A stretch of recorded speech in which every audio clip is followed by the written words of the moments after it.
David Bowie, Slow Burn, yeah. Quite a Eno trilogy feel about it, Lodger and sort of low type, yeah. But, yeah. Enjoyable. Now, okay.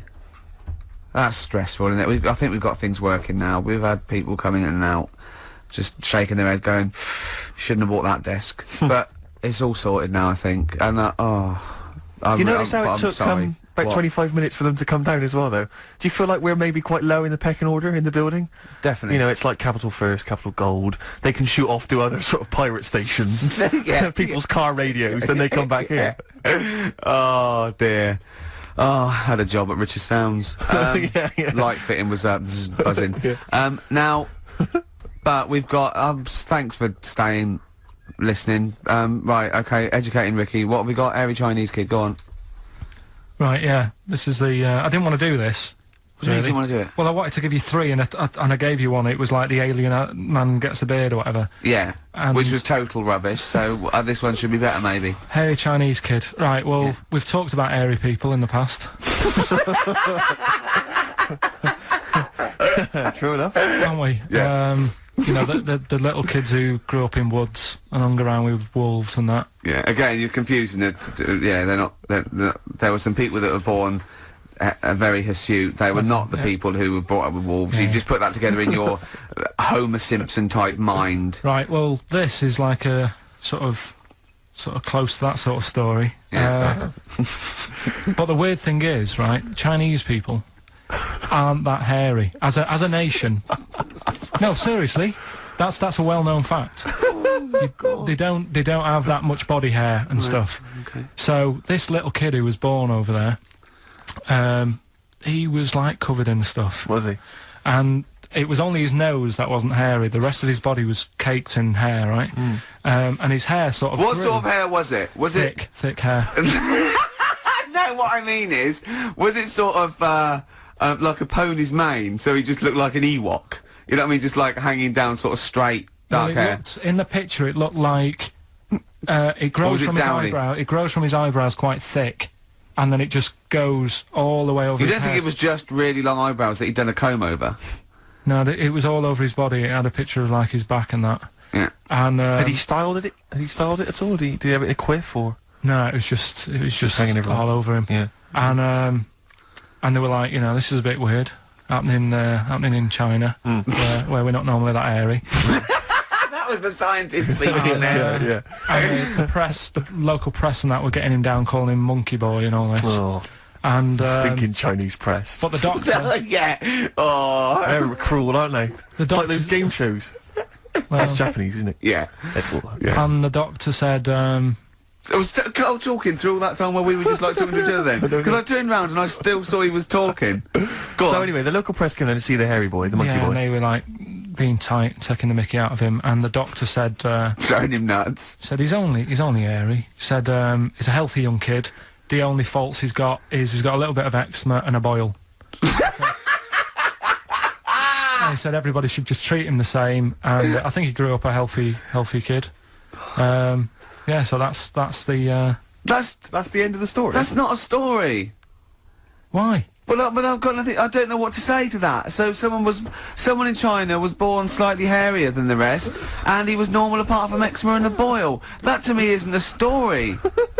But if it is, I've got a million. I mean, it's sort of like bloke from Manchester went a bit bolder than the rest, got a job on radio. He was normal. I mean, that's not a story, is it? Do you know what I mean? Alright then. A lot of people are having a good deal of fun, including these two gents, Russell Brand and Ricky Gervais. Try and behave yourself, gentlemen, if you can. Do that again and do the names. No, I'm not doing it again. That's fine. Like he's Russell Brand, I'm Ricky Gervais. I think people can work this out. Yeah. I think people can work it out. The short one and the tall one, so don't worry about that.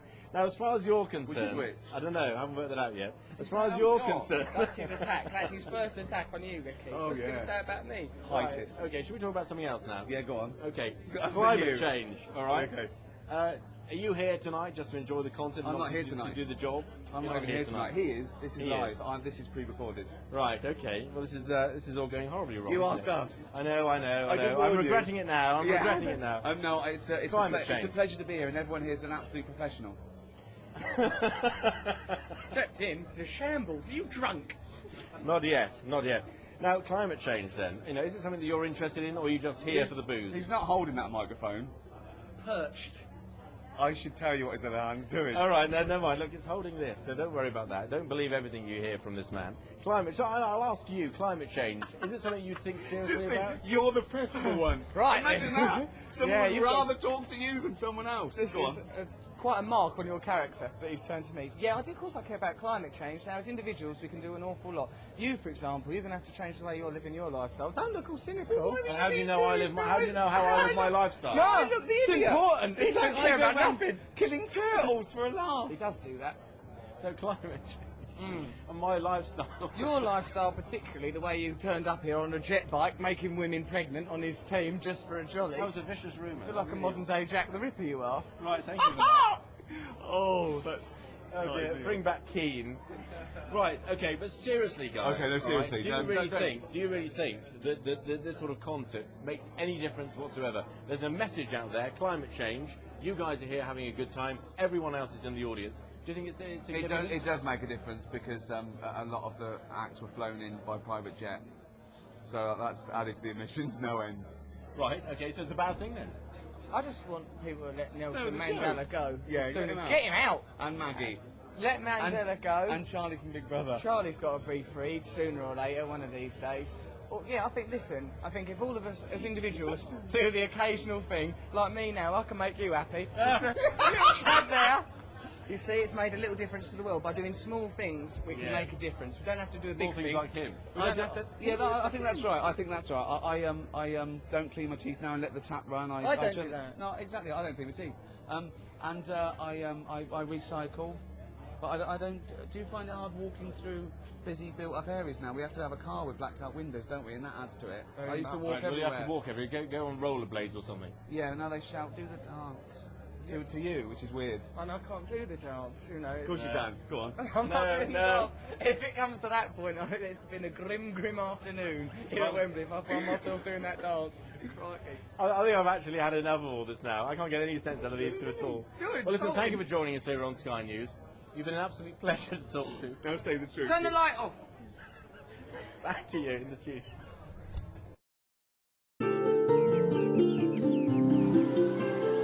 The last time I came here, you know, when I saw the Great Wall, didn't really enjoy it, did I?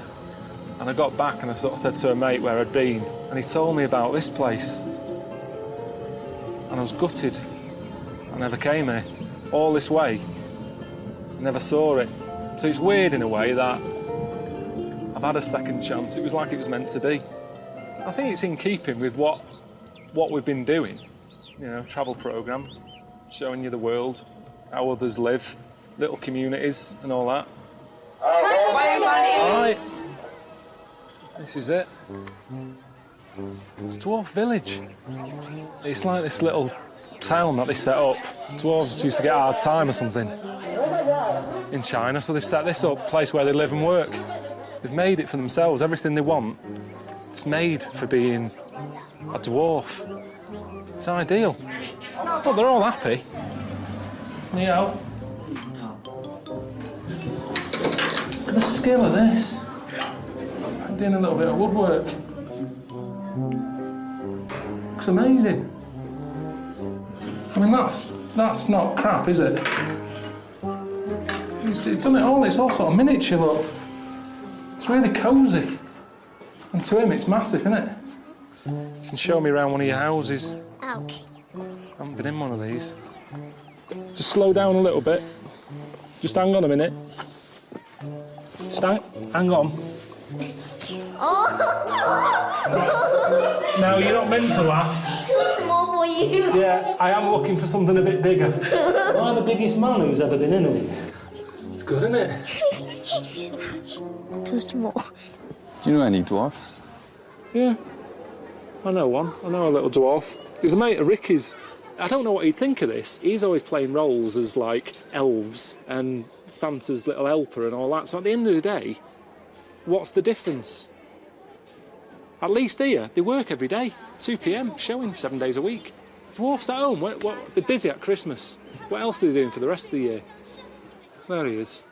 Sat on a shelf. Name's Warwick. Any film with a dwarf in it, he's it. Hello? Is that Warwick? Yeah. Hey, it's Karl, Ricky's mate. Oh, yeah, all right. Yeah, what are you up to? I'm just in China. I'm looking at a dwarf village, and I wanted to run the whole sort of concept by you, because I know that people at home get a bit funny about, oh, you shouldn't be, you know, having a little dwarf village and all that. And it's really good. The people in there are dead happy. Nice little show they put on. Just thought, you know, it sort of covers me if I speak to you and say, I'm at a dwarf village, and you go, yeah, I've heard of that. It's nice. Good on you. No, well, I have heard of it, definitely, but I don't think it's nice. Why not? Well, I mean, it's like going back to the days of the freak show again, isn't it, really? I mean, they're all in there together, and you're going in there to gorp at them, basically. Well, yeah, I did. And, you know, there is, like, little blokes in little funny outfits and all that, and you do sort of smile. But they're smiling. I think it's all right, isn't it? I think it's terrible, Carl. I can't believe it. You don't know who's behind the scenes running that. Did you meet them? Yeah, there's a king. And is he little? Of course he is. That might be a show king. There might be a... No, he was the head... No, he was the head man. He was at the top, he had a little cloak on and a crown, shades on. You could tell he was in charge. What's happening out in China, it's segregation, it's exploitation, seriously. It's not. Seriously. You see, you haven't been... This is what annoys me with people who... I'm in the thick of it here. I'm stood by their houses. They're all happy. There's a woman who I met who's a little dwarf. She's only been here 4 months. She's already got her own mushroom to live in. Now, you tell me that's wrong. I'm just a bit disappointed in you, to be honest. Hang on a minute. You're being all on your high horse and that. The picture that I shown of you on the telly so people knew you were sat on a shelf. Yeah, well, it doesn't change my opinion, to be honest. I was doing something that was important, what I was doing there, anyway. So, if all your work dries up, they're not making another Star Wars, you can't dress up as a little monkey, you've got no money coming in, you wouldn't think about coming here then? Definitely not. Next time...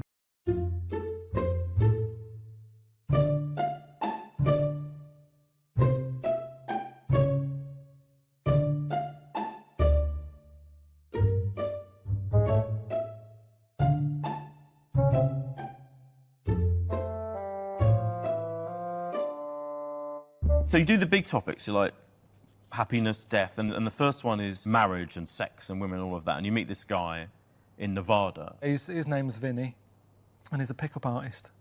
I mean, he's not after long-term relationship. No.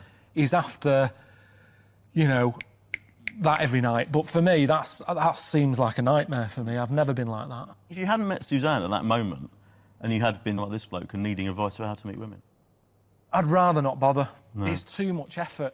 And I think as soon as you've got to put a lot of effort in, I think what's the point? I think you've got to be really at ease. I mean, I've been with Suzanne for 20 years, and some would say, you know, we've got a bit too lackadaisical. Yeah. You know, leaving the toilet door open, or, you know, there's just nothing there.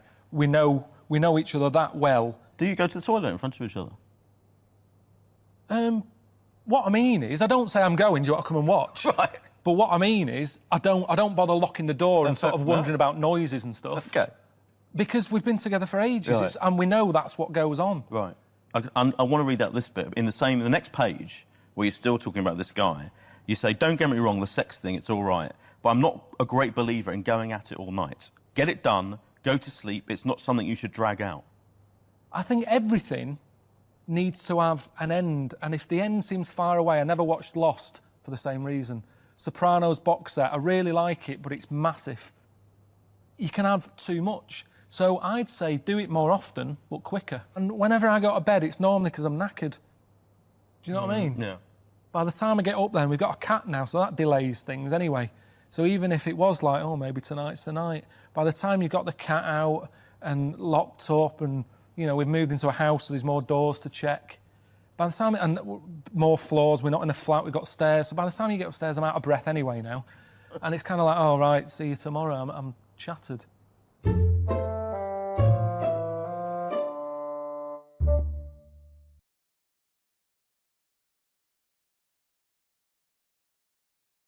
Hi, I'm Ricky Gervais. With me, Stephen Merchant. Hello.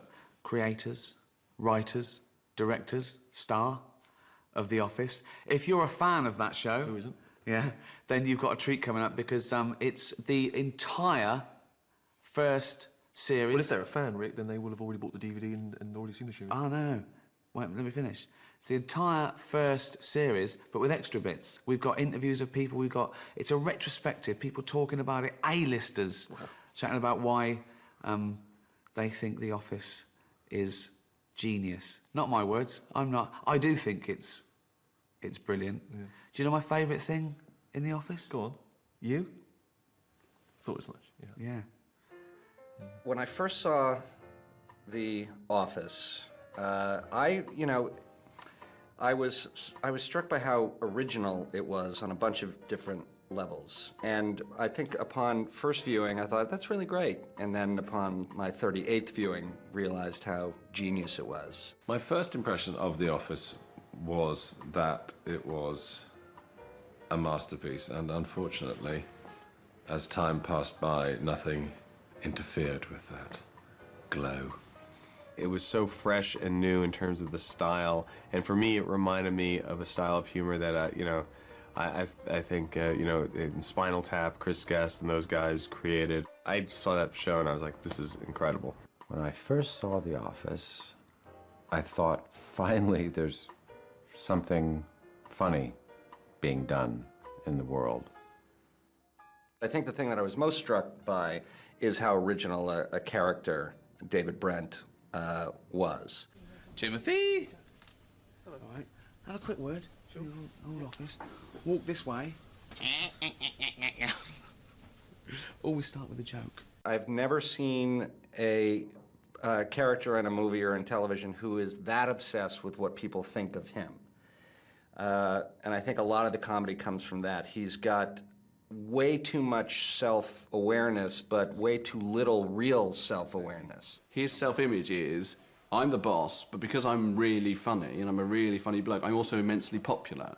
I can have a joke and a laugh with the people who, I'm supposed to have authority over, and they love me for it, and all that obviously is always wrong. What's up? Hey, what's up? I love that. What's up? Oh. Tim is the one that you hope you are in The Office, even though he's depressed and thinks his life is being pissed away in this place. You love watching Brent, but you don't want to be Brent, you want to be Tim. That didn't happen by accident. It didn't happen because of my overwhelming charisma. Do you know what I mean? It happened because they wanted Tim to be the kind of, I suppose, the emotional focus, or at least they wanted him to be the audience, yeah. And he was, Hey, dude. Give it back. I'm just using it for a second. It's got my name on it. Apparently they had a completely different idea when they were writing it of the sort of person that Gareth would be. He was supposed to be a much bigger, more macho kind of guy, and so I've heard that when I came in and auditioned, they changed their mind. Because if you're genuinely physically scared of somebody, if it had been Tim and Lee, that kind of character, then you just think, I think he's going to hit Tim. He's going to beat him up, Whereas it's kind of Tim and Gareth. You think there's a man who thinks he's Napoleon, but look at him. That's the correct way. Do you want to try that with me? I'm fine. Well, I'm supposed to witness you do it so I can tick the box. Every single one of those characters is so perfectly cast and in a sort of new, informal way. Hello, Random Hog. And Dawn, just the perfect look, the perfect pitch. Not so fabulous that, of course, everyone will be in love with her, but you slowly fell in love with her while you watched her. I've got kind of... It's a hot hand, sorry. Right, just don't touch my head. With Dawn, sometimes I wanted to give her a bit of a shake, because she didn't pursue the guy that she really did want to. She didn't even get out of a relationship she really should have done. You can say something. And she had ambitions that she never really even attempted to pursue. It's you that's changing your mind, because you always do. What's wrong with that? I think the camera is like another character in The Office. It's a whole other member of our show, because it added so much depth, I think, to what people said and did. Obviously, one of the key aspects of the show was the sort of documentary style, and that had sort of been born out of how we'd originally got it made, and we shot something in a little documentary style. And we did that because it was a very quick way of filming. You can get a lot done quickly in a documentary style. You've got to worry about the finesse. And then over time, we realised that the whole sort of documentary boom that was happening at the time, the sort of docu-soap, things like Driving School and the Airport programme, were throwing up these amazing characters who suddenly were acting in a very specific way because of the fact they were being filmed. I think the most extraordinary thing about the documentary format, obviously, was Ricky's performance with the camera. Good. Well done. Well done again. Congratulations. Thank you. Because he was giving his own editorial version of how he thought he was doing, so that you had his ghastly behaviour, and then on top of the fact that he thought that his ghastly behaviour was absolutely excellent and cool and interesting and complicated. Hey, Finchy!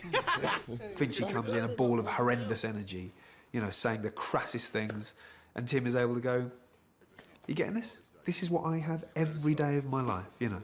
Oh, yeah, speak to yourself. We wanted the look and the feel of the office to be very oppressive and very drab and ordinary and boring. They had such a definite idea of what it should be, and it took 3 years to get it to the stage where they could actually make it. That's what made it a success, that they knew exactly what they were doing. We didn't want anything sexy or cool or rock and roll. It was all anti that.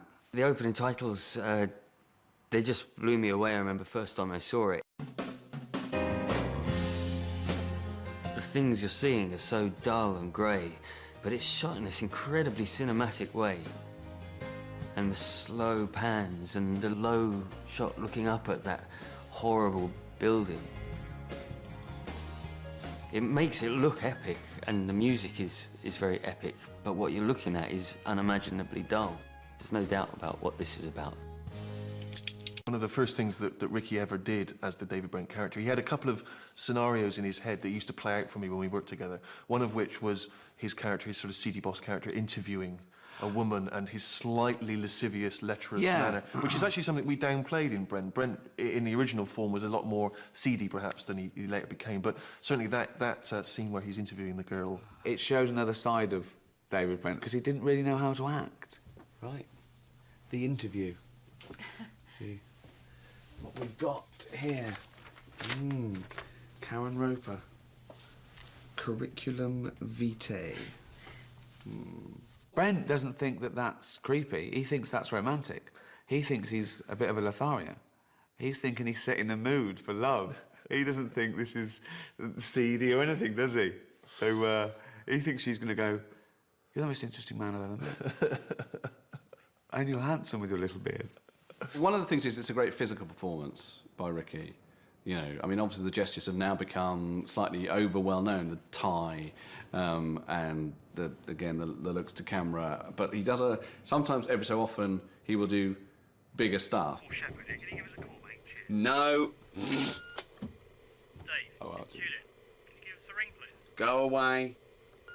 Good bloke. Good laugh. Dave, it's Paul again. I don't think. Leave me alone. It's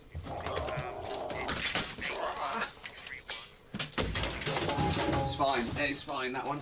There's loads and loads of moments, just the way he'll be when a woman's around, as opposed to the way he'll be when someone who he's frightened of will be around, some higher status person will be around. All that sort of stuff, yeah. Just like complete control of the body. And it's all that now, isn't it? Yeah, I know, it's all... Busy? Yeah, just keeping up the morale. Can we have a chat? Yeah. One of the things that we were exploring in the office is that cusp of blue-collar to white-collar, regular guys working in an office instead of a factory or being a mechanic. And what we did was we showed the difference between the two worlds, the world upstairs and the world in the warehouse. Wow. This is scary, David.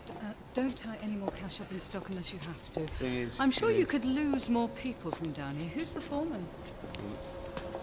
Taffy! Taffy! Glyn. What? We'll call him Taffy. David Brent is caught between those two worlds because he wants to be a lad, but he wants to mix with management as well. And it comes to a head when he's down there with Jennifer Taylor-Clark. What are you watching? That's my dog shagging his dog. Oh. Glyn, I'm sure David's made it clear to you that you'll be losing personnel. That's the funny bit. Look at Guz's face. Yeah. He's trying to be cool and a lad, but he knows it's wrong. And he knows this thing sexism, he's heard of that, and he knows about misogyny, he knows all those things, he knows all the isms, he just doesn't really fully understand them or go along with them all. Take this upstairs, we're a bit busy. You don't look busy. Do you want me to get busy, love? Sorry? You can be next, Kaz, I like some posh. A word with you now. Yeah. That was out of order in a way. No, I'm not in trouble. What she needs is a good shagging. I might bloody have to now. See you later. David Brent hates having a woman as a boss. Deep down, he hates it. And he hates being undermined anyway by a woman. He hates being undermined by anyone in front of the camera. So it just, his world just implodes in that episode. One of the other themes in The Office is comedy itself. You know, you get a lot of things off your chest. We had a go at people just shouting catchphrases. Ricky, leave it! Props, just bringing in a funny thing. Brilliant. Oh, God, look at that. Pointing stuff out. Bad observational comedy, just pointing stuff out and expecting to get a laugh from it. Impressions. Impressions particularly of other comedy characters. Timothy! All right. Also, the parameters of jokes, you know, good taste, bad taste, you know, what you think you can get away with, what you should say, what you shouldn't say. I'd say, at one time or another, every bloke in the office is woken up at the crack of dawn. What? People write good sense of humour as the thing they most want in their partners, and very, very few people actually have a good sense of humour. And David Brent is a fabulously tragic and comic creation because he really thinks he's got a great sense of humour. He thinks he's a great undiscovered comedian, and he really isn't. We were very careful that David Brent didn't say, I want to be a comedian. He'd say, I'm a comedian. He thought he was a comedian who just hadn't been discovered yet. And now he's thinking that as this goes out, this is his series. This, to him, was like his own comedy show. Have you heard, have you heard Michael Jackson's new song he's doing? No. He's teamed up with West Ham football team, apparently. Yeah. Doing On Forever Blowing Bubbles. I think Tim genuinely wants to be able to honestly laugh at stuff David says, because he can see he's dying every day. He sees that he's failing in all his attempts to be everyone's mate and to be funny. And Tim sees he's failing, you know, and he wants to... He would love to think, oh, he's going to really make me laugh now, you know. What's white and slides down toilet walls? I don't know. Michael Jackson's latest release. George Michael's. Yeah. Good, isn't it? Oh. The pregnant pauses that take place on The Office are just I think that they're longer. Those comedic beats obviously have existed before, and they're always sort of fun to play as long as there's emotion and feeling behind them. But The Office takes those moments a little bit longer. What? Nothing. See you later. See you later. Take care. Finch was brought in to show people that Brent wasn't a bastard. Because like I said, he was the boss from How, he was awful. He's not that awful. He's a bit of a twit. He wants to be loved, he wants to be hugged, he's like all of us, he wants to be popular. And his biggest mistake was confusing respect with popularity, okay? Whereas Finch is a nasty man. He's a bully, he's a narcissist, he's spiteful. Speak to yourself. Come on, spit it out, as your boyfriend said last night. I was just going to say that back to you. Yeah, but I don't have a boyfriend, you do. You can't get a bloody word in You edgeways. can't get what in edgeways? Matron. Yeah, come on then, fat lad. Oh, fat lad, always. Oh, God. Finchy. By having talked about Finch for so long, and to see Brent's excitement about this man, to finally have him arrive and obviously be a crushing disappointment. Well, what was fun about that is that whenever anyone says to you, you love my brother, he's just like you. No, he's not. I'm going to hate him. I don't want to meet him. He's going to be a nightmare, isn't he? Right? And the other thing, of course, is that, once again, Brent's blind spot. Finch doesn't love Brent like Brent loves Finch. They're not a double act. Current champions are this team here, the Dead Parrots. The raft of life. He sleeps. If you hadn't nailed him to the perch, he would be pushing up the daisies. One of the main themes of The Office was men as boys and women as adults. So boys never grow up. Their ego, their competitive spirit, their "Mum, look at me," never really goes away. And nothing brings out that male ego Like a quiz. Which insect produces gossamer? Go on, what is it? I want you to answer. Finchy. What is it? It's a spider. The spider is an arachnid, not an insect, yeah? Yes. 6 legs or 8 legs, eh? Thank you. We can't stand to lose a quiz. Men can't stand to lose. If you're playing Trivial Pursuits, and I've heard myself say, oh, you got a pie for who's Mickey Mouse's girlfriend. I got Dostoevsky's first 3 novels. It's ridiculous. And you go, right, forget the pie. Right, just answer questions. Who knows the most? You know, we can't stand it. So we thought it was just a great way, apart from being a good office observation, it was to bring out the absurdity of men. My favourite episode, staff training. I think one of the things we did when we started writing was sit down and for ages we just talked about offices we'd worked in, experiences we'd had, and obviously all the same things kept coming up. And one of those things that we'd both experienced in different places was training, being taught things that you already knew. You know, and how to work as a team, and we just thought, well, that's a kind of given as an episode. The staff training day episode is my favourite, and yeah, it's because it's like a holiday. It's only 2 doors down the corridor that everyone's gone on holiday, but they're out of the office and it's like a day trip, and you've got a new face coming in to talk to them. My name's Rowan, and I'm going to be leading us through today's sessions. Under me. Go on. Well, as David has briefed me, he says that a lot of what we're covering, I think you'll be familiar with, but it's not necessarily a bad idea to recap anyway. It's a breath of fresh air for the people in the office, but quite the opposite for David Brent, who sees it as a real challenge to his authority to have this guy coming in and telling them what he should be telling them. I'm going to play a very bad hotel manager who just doesn't care. So, and if it's a Basil Fawlty type character, then with their tale, maybe I should do it just for the comedy. Yeah, well, let me just play, just to kick things off, okay? I'll probably bring so much to this role anyway, so... Right. He couldn't stand it. He couldn't stand competing with this guy. I mean, he'd brought him in to train him, but then he wanted to be the boss, and it was just so much fun to watch him squirm, just to try and get in the front of the queue for attention. Right, so, well, some interesting points. Very interesting points. Flagged up there. It's not quite the point I was trying to make. Different points to be made. I'm more interested really in customer care. So am I. It's Tim's opportunity, I think, just for a little sleep and to spend time with Dawn, and he can kind of, you know, nudge her and just have little quiet asides with her, you know. That's perfect, you know. I mean, and I remember that sort of situation from school. Any excuse just to spend time with the girl that you fancy is the best thing ever, you know. The documentary style gave us a whole new element to that romance that I don't think people have been able to do before, because suddenly they were under a microscope all the time, and it meant that they couldn't express themselves in the way that you can in a regular show. In a regular show, you can take someone behind closed doors and you can declare your love, and it's fine, and it's between the two of you. But in our documentary world, that camera was always on them, was always spying. So it meant that everything was much more illicit, that the time they shared together was always being observed. I remember Ricky and Steve saying that they were really fascinated by non-verbal communication, you know.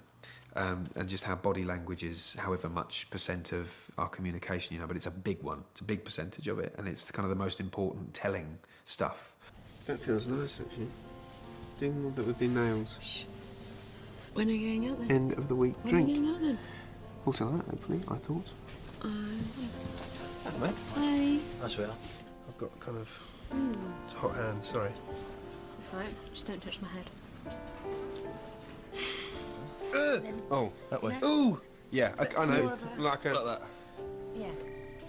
Oh, yeah, all right. Thank you very much. Thanks, Ta. You're so lovely. No, I'm not lovely. No, you are. Snotty. You're snotty, and I'd marry a snot.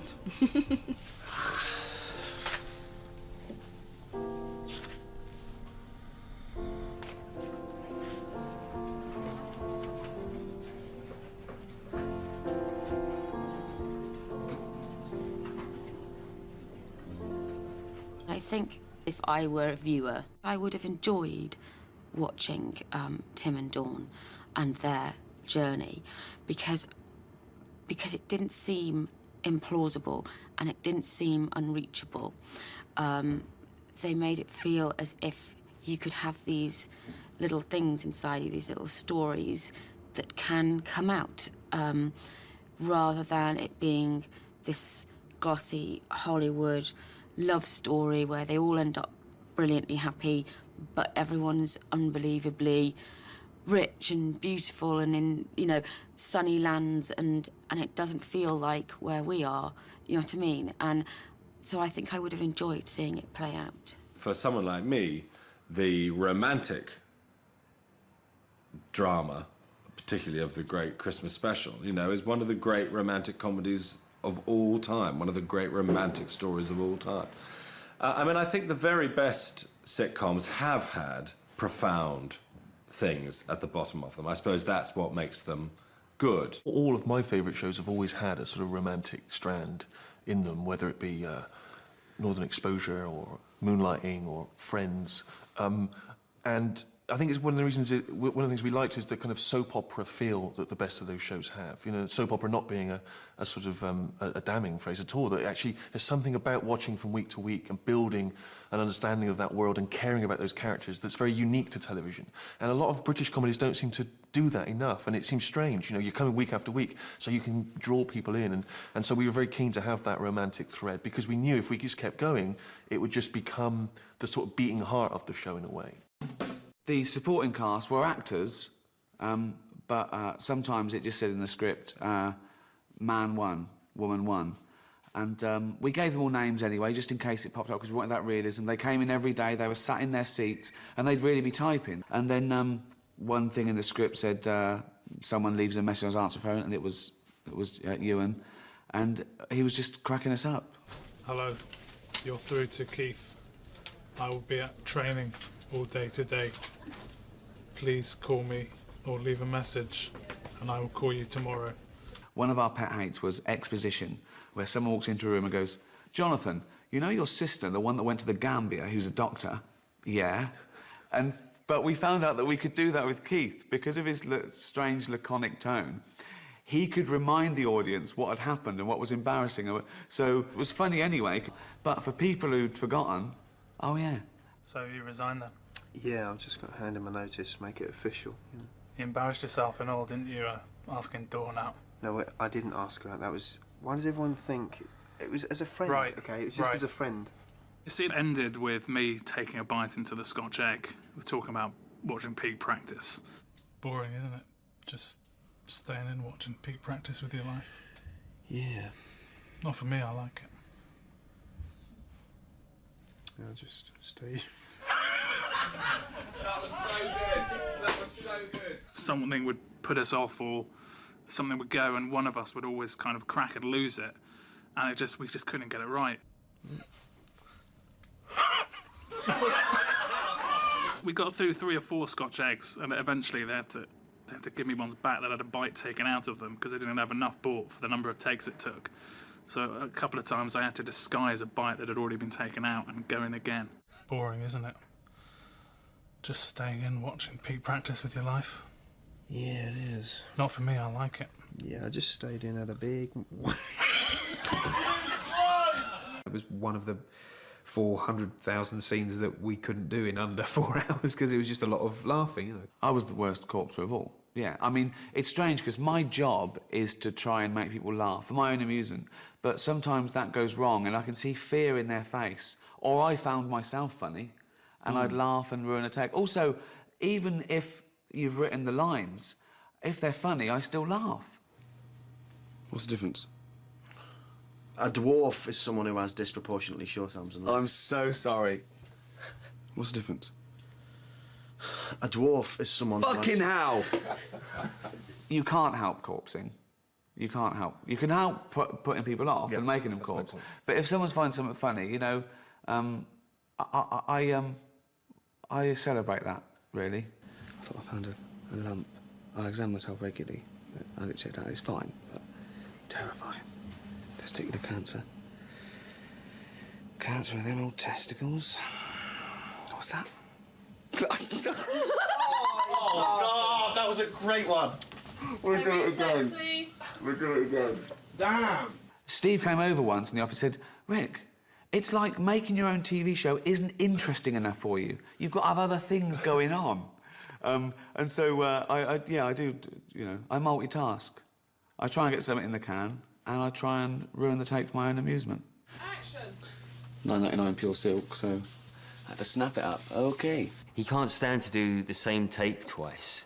And so he would change something about it every time. Action! And Wally Burton, 2 for 10 quid. So I went, yes, please. Something would have to be different, and that was the thing that would crack you up. Action! And, you know, Deaf Nobby Burton, who comes around with a case, 2 for... Why are you making it harder for yourself? Okay, I'm sorry. Okay, I'll just say Nobby Burton, who comes around with a case. 2 for 10, I've got 4.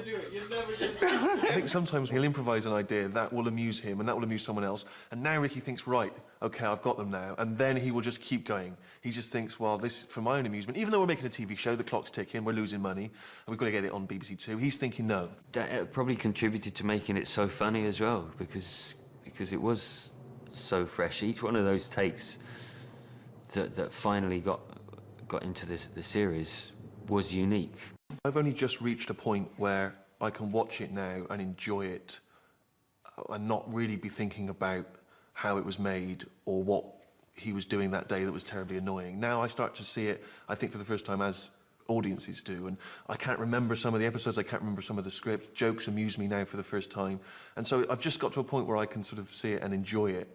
And now I feel more proud perhaps than I did then, because I really feel excited when I see a little clip of it somewhere, because it just feels such a three-dimensional world. I think that's the thing you're always trying to chase as a writer, is a world in which people believe those characters exist and that somewhere they're out there. And that, I think, you know, is its sort of greatest, for me at least, our greatest achievement.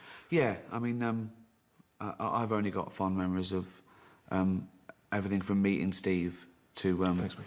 winning the Golden Globes, you know. What I think really, you know, has changed American television is that by bringing over an American version of The Office and really staying true to the tone of the original, and then it becoming a success in America, has totally revitalized comedy on television in the States. I keep it on in my house sometimes just for comfort.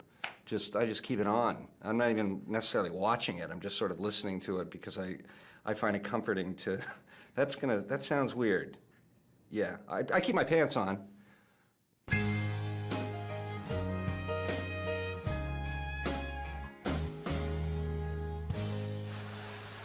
We've always been a bit staggered at how successful The Office has been worldwide, and I think that what I love about it the most is that the characters are essentially the same in the remade shows. Brent is still Brent, and Tim and Dawn still Tim and Dawn, Gareth still Gareth, even though the names aren't the same. The characters essentially are... At one time or another, every bloke in the office is woken up at the crack of dawn. What? Lâche réceptionniste. Ça va? Ah oui, oh, viens. Anne, viens. Oh oui, viens, Anne. Oh, viens. A la camita!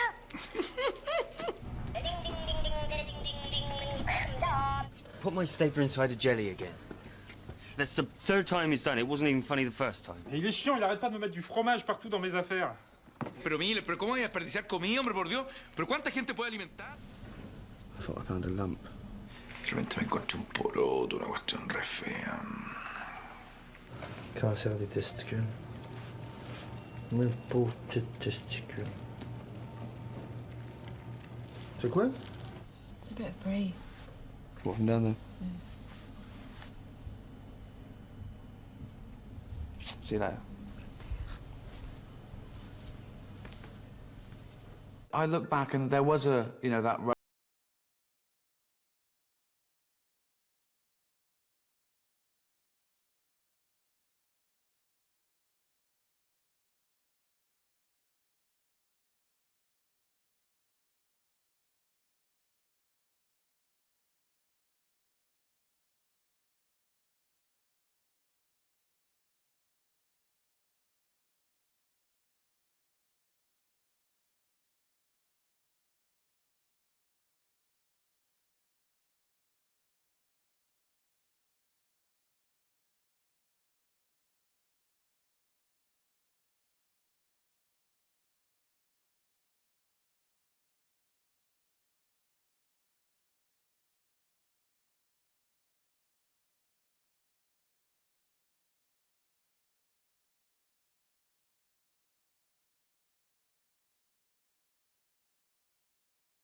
to write.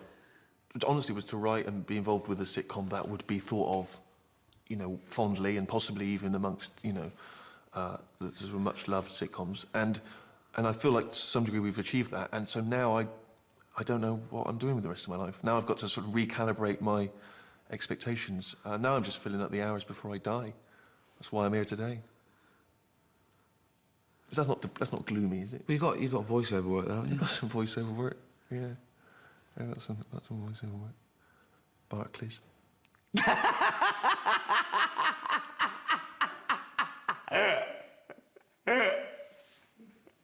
Sell out.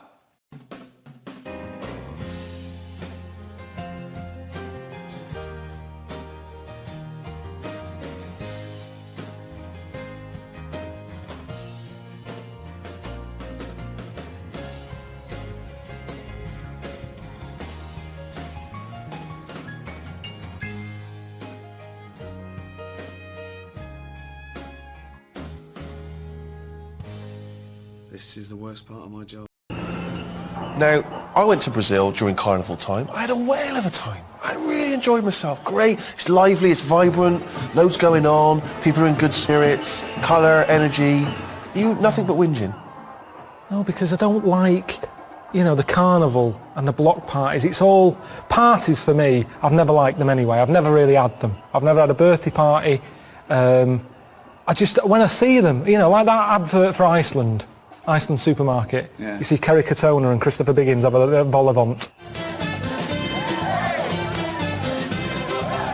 I don't look at that and go, that looks like a good night. No. But you're meant to, aren't you? It's meant to give you a good feeling. Iceland supermarket, look at the fun you can have with the food. I don't know where that party would be happening. But I don't look at it and go, I'd love to be there. And it was the same in Brazil.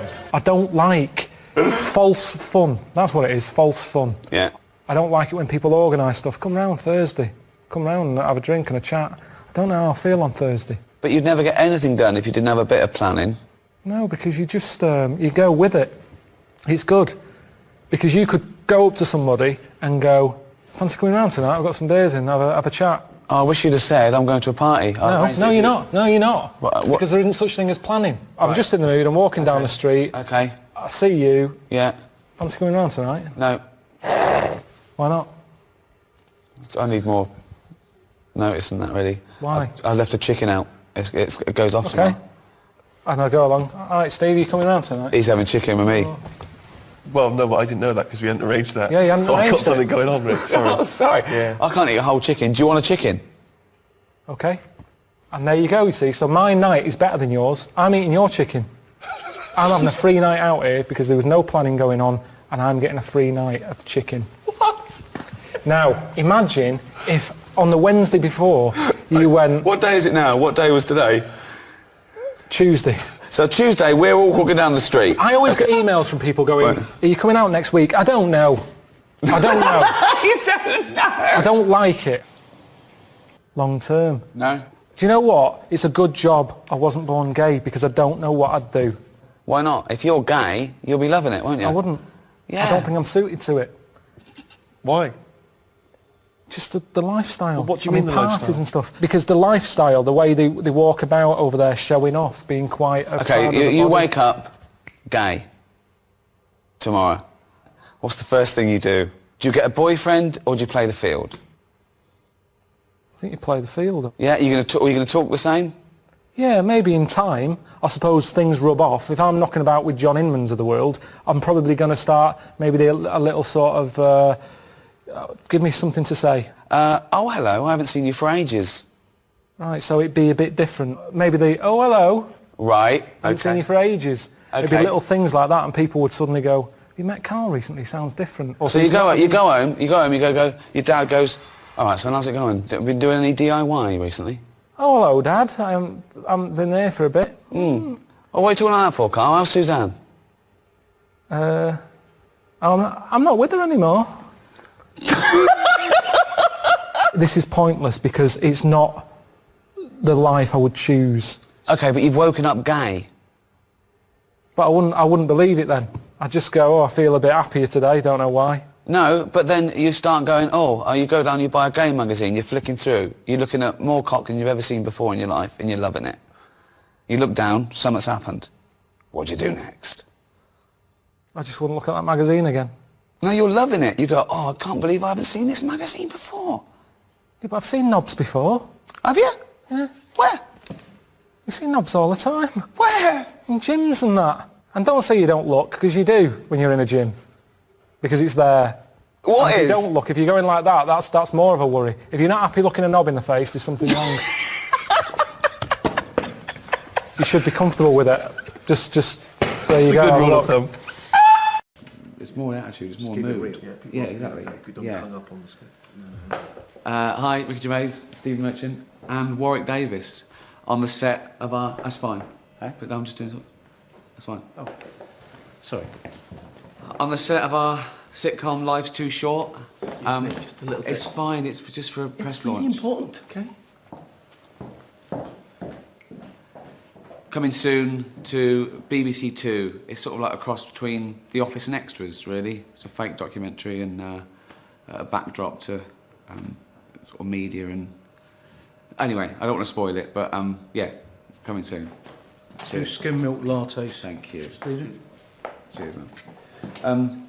Yeah.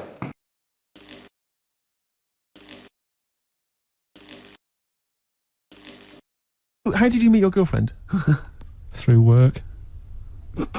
What, through her work? What, you phoned up and said... We worked at the same place. Oh, you're right. Yeah. You're quite an enigma, aren't you? Could you give us more on that? At work, you met her at work. What, she came in selling sandwiches? She was going through the bins outside. What do you mean you met her Why at are you work? having an attack on me? You're the one who's sad and lonely. Oh, he's done you again. He's done you Yeah, but what I thought was interesting was I just scratched at him and he just went mental. Yeah, no, It's like a but bear caught in a trap. It's funny, isn't it? You'll never learn. No, I was just interested to find out what the story was, because it might be a really romantic story. Well, it's not. All right, jeez. I mean, the fact he doesn't want to talk about his love affair. I was thinking about you in the week, and like, does it worry you? I mean, you sort of joke about it now, and we're talking about it in the office, you know, like, oh, is Steve really touchy about the way he looks? And Oh, what's this? Where's that come from? He's done it again. He's done you again. I was walking home the other night, and I was thinking about it. And do you worry that when you're old, you will be on your own? You did start it though, didn't you? Well, Karl, I'm glad you brought this up. Because I mean, for me, you know, a lightweight, frothy entertainment show on XFM on a Saturday afternoon is exactly the place where I want to discuss the desperate, lonely future that's inevitably coming my way. Oh, God. Can you stay to the end this week, mate? Or Yeah. Yeah? You don't need another holiday. Oh, he's started already. I mean, you Steve's know... made you look like a bit of a twat already, and it's No. only 1:05. But the only reason you don't go on holiday is because you have to spend money. Oh, and he's come straight back. Well, He's gone straight back. I can't come back to that. Oh, it's just dynamite. What do you think, Karl? Every week he has a go at me anyway. What are you having a go at you? You're having a go at me for the every week. last 3 weeks. What? You've been having a go at me. I have not had a go. You always had a go at me. You've always said to me, what do I look like? And what do you expect me to do, lie? Oh, he's done you again, Steve. No, I'm not He's getting into this. done 'cause you a again. young lad called up before and said, oh, have a go at Steve again, these looks. And it's not like a game. I'm not like coming in here every week and wanting to make you look, you know, come across as an ugly bloke. Don't need to do that. He's done you up. I can't. It's He's like, done you Is this up. because of the Gaylord stuff? No, it's That you're just, having a go at me again? Oh. it's just that you had a go at me before. I didn't have a go at you had at all. I was talking to Ricky. I haven't had a word. I haven't spoken a word It's to in you. your eyes. But we've talked about this before, haven't we? About the cloning thing. Yeah. That's a bit weird. Yeah. But I don't think it matters, because at the end of the day, right, you might look like some other kid, but it's the way you're brought up that will change your features and the way you are, you know, your personality. If you lie, you get a long nose, don't you? Well, no, but listen, right, because I remember when we, you know, I was growing up on this estate. This is going to be good. Go on. No, it's not. It's just an example of how this doesn't work. Go on. So we don't need to worry, sort of thing. Sure. Right? Okay.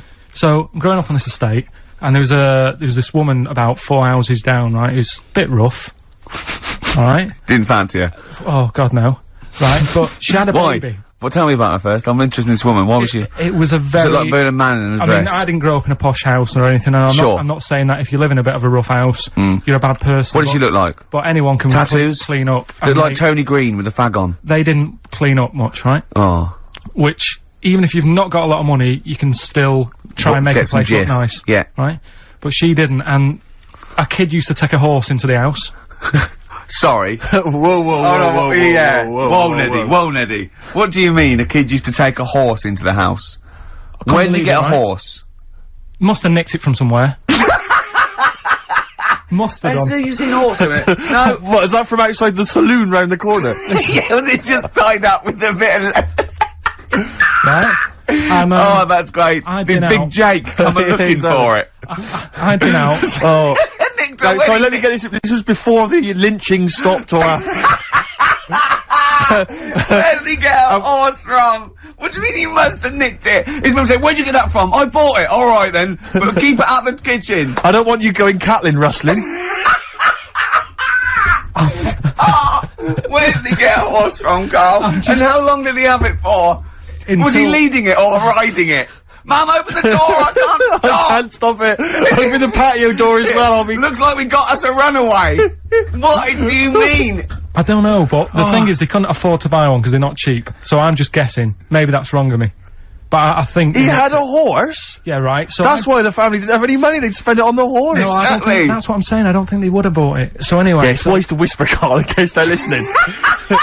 Yeah, and They could be in the room next door. It's not buying it, it's keeping it as well. Oh, so I was like in the car with my dad coming into the avenue, and you used to have to drive down it to turn round. And, and you know, sort of go back to our house. You had the traditional method of transport, yeah. And the horse was in the lounge.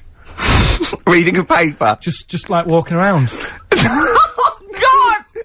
What? And when I was doing, I tried to earn myself some money once by flogging little flowers in plastic cups. What? This is And I genius. It just keeps coming. What do you mean you're trying to flog little flowers? What do you mean? Wait.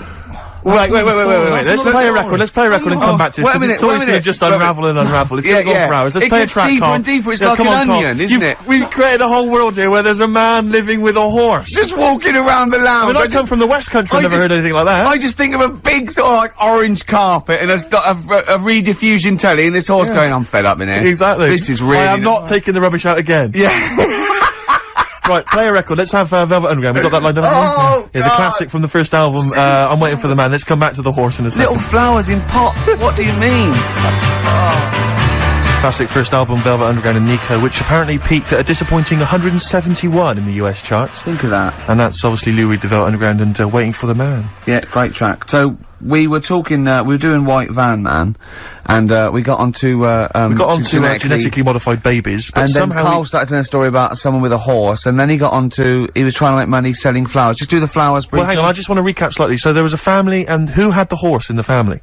It was... Because you lived on an estate in Manchester. So the mother was a right pig, apparently. Well, I don't know if that's you relevant. You don't need to go that far. But what I'm trying to do is, like, make a picture for you so you understand what a picture like? it Who is. did she look like?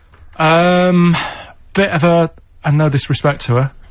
Bit like Pauline Quirk. Quirky, yeah. Right? Okay, I knew you were going to say that. Yeah. I knew it was going to be Pauline. Did she have any tats? I've never got that close to her. Okay, alright. So who had the horse? Was this her son or her husband? No, her daughter. Her daughter had stolen a horse? Yeah, from, I don't know where, there was I think there was some stables down the road or something. And they kept the horse in the house with them? They kept it in the house. Did they didn't get have caught? it for long. No. So, and you said you were in the house one day and you saw the horse in there? No, what happened was, I was, they did this thing at school about raising money for charity, right? For some local charity. And they said you can do anything to raise money, and they came out with all these ideas, and I thought, that's good. What was the charity? Well, I don't know, I thought, forget the charity. Yeah, that's just a good money-making idea. So, you're a charity. So, so I asked my mum for some, 'cause she used to have a lot of flowers around the house. Sure. I said, can I just take some snippings off them? And, I'll go and buy some plastic cups. And, got some soil out of the garden, planted the bits of plants in them. Yeah. Got a tray. Yeah. Had about 25 plants on it, selling them for 25 pence each. Excellent. Did you sell any? Yeah, so loads. So did you just cut, you didn't just cut them and stick them in the soil? Yeah, they want to survive. Oh. But I think people sort of thought, well, good on him for trying. But anyway, so I went round to theirs, because I thought their house could do with a bit of colour and stuff. Yeah. Because it's a bit rough. So, as I went... The horse went, thank God for that breakfast. They've been feeding me kitty cat. So I got up to the door, and they opened the door, and it was one of them houses where no carpet, Yeah, a horse in the living room. You know. We've all been there. And the horse was walking around the living room. I looked quite happy and everything because I always say that about animals. Black Beauty right? was on. Yeah. Well, think about it, right? If you were a horse, where would you rather be? In a little wooden hut with a load of hay, or in like a house with a central heating, 3-piece suite, and a telly and that? Telly and that. No, but I was saying this the other day. And an Atari, right? I was walking through London. Commodore 64, Yeah, rubbish. exactly. Walking through London with Suzanne, right? Yeah. And you know, like homeless people always have dogs. And Yeah. she said, "Oh, I hope she looks after it." I said, that dog is happier than most dogs. Right. Because people always walk past and give it a pat on the head. Yeah. It's with its owner all the time. Yeah. It's out in the open. It's not locked up in a house. Yeah. It doesn't You know what I eat, mean? but other than that, No, it does eat though. They're always all right. So that's what I was saying. I think this horse was doing all right for itself. Do you know what I mean? Well, not many horses have got their own house. Exactly. For a start, yeah. But anyway, that's what That's we by were the talking by. about. Yeah. So anyway, this family, who's a bit. What we were talking about, it was about cloning. genetically modified kids and all that stuff. Yeah. Right. Now, what I'm saying is, you could say, you know, right, Steve, you could have a baby, right? And Ricky could see it and say, God, I want one that looks like that. Yeah. Right? It could happen, Rick. So Come on, work with him. So you take it to the doctors, and I don't know what they do. They inject it with something or whatever. Yep, that's how it's done. Yeah. And get a little baby, and there it is. It looks the same. Now the thing is, you separate. You both go off and do your own things. Yep. Right. Now, you look at Stephen. This is you look after your baby. Yeah. You treat it well. You give it good food and I'm that. a good dad. All the vitamins and stuff. Yeah. Ricky just gives it cheese. Right. So then it changes its looks. It goes a bit fat. You know, it gets tired easily, and that sort of thing. Now, when this family... Why am I just feeding a baby cheese? Right, this family had a horse in their house. Yeah. They had a little baby. And my mum went round and said, "You're not going to believe this, but it's a beautiful looking baby." Right? Yeah. And I was like, well, you know. And the weird thing is, it was a good looking kid. But as time went on, they didn't really look after it. And I'm not saying, like, abusing it, but it used to run around, it used to play out till, like, 10 at night. Yeah. It used to chase cars. Right. It was a bit... Did it have hooves? Yeah, no. Chase cars! Right. What sort of kid chases cars? Oh, God. Was it called Rover? Did it catch stick? It's Liam, it was called, right? Right. Now, the weird thing is, it was a good-looking kid, but as time went on, and all that, like, not eating properly and its hair was all patchy. It's not Liam Gallagher, is it? And chasing cars and that, and it became an ugly kid. It's definitely Liam Gallagher. And that's what I'm saying, right? You can clone all you like, but at the end of the day, it's how you brought up. Brilliant. Wow. Whoa. Life. Wow. That was a hell of a point. Oh, God. But am I right? You're always right, Carl. Hey there, welcome to the Drawing Codex. In this video I want to do a simple drawing lesson covering one thing. How do we draw the figure from different angles? How do we draw it from above, from below, etc.? This is one of the biggest challenges that faces the artist at the outset, and even when you're well into your artistic journey, it can be a real stumbling block. And what I want to do is give you a few really simple exercises and ways to think about this so that you can practice. Now, obviously, this is something that relies on a lot of foundational perspective, and there's a lot of moving parts here, but I think there's a couple of key concepts that you can apply straight away, even if you haven't fully fleshed out your drawing foundation, even if your perspective is not 100%. I think there's a lot of things that you can take away and start practicing to make sure that your figures look as if they're grounded. Anyway, let's jump in and get started. Alright, welcome again to the Drawing Codex. My name's Tim McBurney. I've been a professional working artist for over 20 years, and on this channel we're all about drawing cool stuff from our imagination, embracing the challenge of drawing, and mastering the craft of line and color illustration. If you want to learn more about line and color illustration, you can check out my free Quick Start Guide. It gives you my basic advice for how to get up and running quickly in Photoshop with a line and color style. I go over how to build a simple, reliable process in Photoshop, and I give you my tips for going from thumbnail to the finished image. I also give you all the brushes and all the basic stuff you need to get up and started with the line and color style. This is where we create worlds with simple line and color. So it's not like there's a lack of information on these ideas of how to draw the figure from different angles. The basic idea, as should be pretty obvious, is that we combine the simple idea of taking a mannequin, of taking a stick figure, and then we basically just rotate it in space. The problem is that's easier said than done, and it's hard to know how to approach it. In the same way, you can read Andrew Loomis's book, Figure Drawing for All It's Worth, which is great, and it has a lot of information there. But again, I think the challenge for me when I was figuring out how to do a lot of this is, what do I start with, and how do I actually make that apply not just to the standard human anatomy, but maybe how do we make it apply to more cartoony things as well? I think what I want to do is, again, try those two dual concepts. One is, again, how do we draw the standard mannequin, but also maybe something a lot more cartoony may also help us to understand how this functions, so I can demonstrate that to you. But basically what I want to try and do is give you a simple exercise that you can go away and either follow along with me or take with you and just practice in your sketchbook as you go. Now, this is one of those concepts that I think is really important. And when I was starting out, again, I'd have ideas and they'd often be stifled by the fact that I couldn't draw characters from all sorts of different angles. And it took me a long time to really figure out, how to do that. But I think it's important to note that often when we are drawing things that, you don't always have to draw things from crazy angles. Not everything has to be some ridiculous, amazing angle, where you're drawing stuff from a crazy, sort of action pose where there's a million characters. You can see, right, like this panel here is a little bit like that. There's tons of characters, they're all fighting. Camera's low. That's important. That's a little bit different to what I want to do. And again, in this exercise, because in order to do that, you kind of have to begin with the basics. You sort of have to really, really understand the simple way that perspective and boxes and box sort of logic or theory relates to the figure. And this is actually a really good way, just practicing drawing that mannequin and that figure from different angles. It's a really good way to understand the concepts of proportion and structure and just how you actually go about building something that kind of looks solid but is viewed from an angle that is maybe more interesting or exciting. Anyway, I don't want to go on for too long because I think you get the basic idea of where we're going with this. Let's jump over to the drawing table and get started. All right, here we are at the drawing table.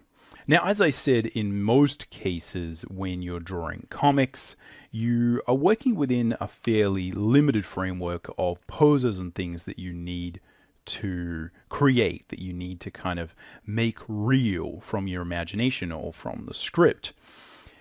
In most cases, I think what you'll find is that you don't always have to draw a lot of these heavy down angle shots, right? It just doesn't often make sense. When you do, it's really, really important. But if we think about often, if I take the basic idea of creating a Loomis stick figure mannequin, and if you're new to the channel and you're not quite sure what I'm talking about, there's a lot of other videos that I have on the channel talking about the concepts of creating a mannequin and drawing solidly. And I'll link to a few of the basic ones in the description. So check that out if you might get a little bit lost with exactly what I'm talking about here. But the basic idea, as you may know if you've looked at these concepts before, is that we basically just draw a stick figure. Now, you can think about the basic idea here being that maybe you might have a panel where there's a few characters, right, and they're talking. So there's lots of situations where you might want to frame a panel or an illustration or whatever you want to do, right? You might have lots of reasons. So again, I'm just kind of winging this a little bit, not being that technical with it, just for illustrative purposes. Right, but again, you might have some people talking to each other in a panel, and you need to do this kind of down shot.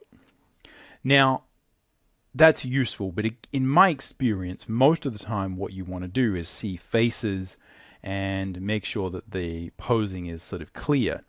And this is quite a disassociated shot, and you may have a lot of stories and a lot of ideas that involve this basic concept of, hey, we're looking down at a scene. All right, again, there might be more characters over here. All right, again, just roughly transferring, all right, some of those ideas. Oh, that one's getting a little bit out of whack. But again, there might be a whole crowd full of people, right? And now, if you don't know what you're doing, this type of scene is just an absolute unmitigated nightmare to execute on. So it is really, really important to kind of understand your basic perspective and all of that stuff. It'll really, really make your life a lot easier, and it'll make these kind of things a lot more fun. In most cases, though, I do want to point out, because I think it is super important to remember that in most cases, we're just dealing with minor variations, with minor tilts.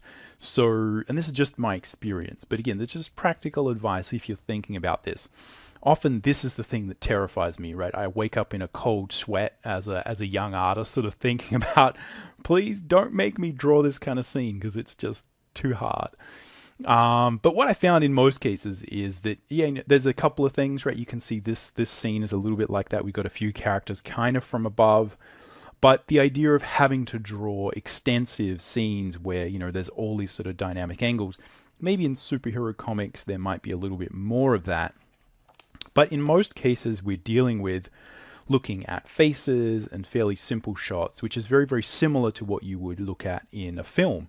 We're often choosing shots for clarity so we can read the character's face. Again, in comics or similarly in an illustration, you kind of want to see the character's face. You want to see them fairly straight on. And I think in most cases, this sort of thing is not actually what you spend most of your time doing. And certainly if you're doing illustrations, primarily often what we're talking about from a compositional standpoint is, it's frequently involving characters who are pretty front on. If you deal with your classic sort of pin-up character, right, it basically is some form of this. Now, it might involve a lot of twisting of the figure, but not a lot of this need to make it grounded and draw it from different angles. But I feel like this idea of just learning how do we draw the figure like this, and then how do we do the opposite of that, which is draw it from below, right? Go here, same stick figure idea, boom, boom.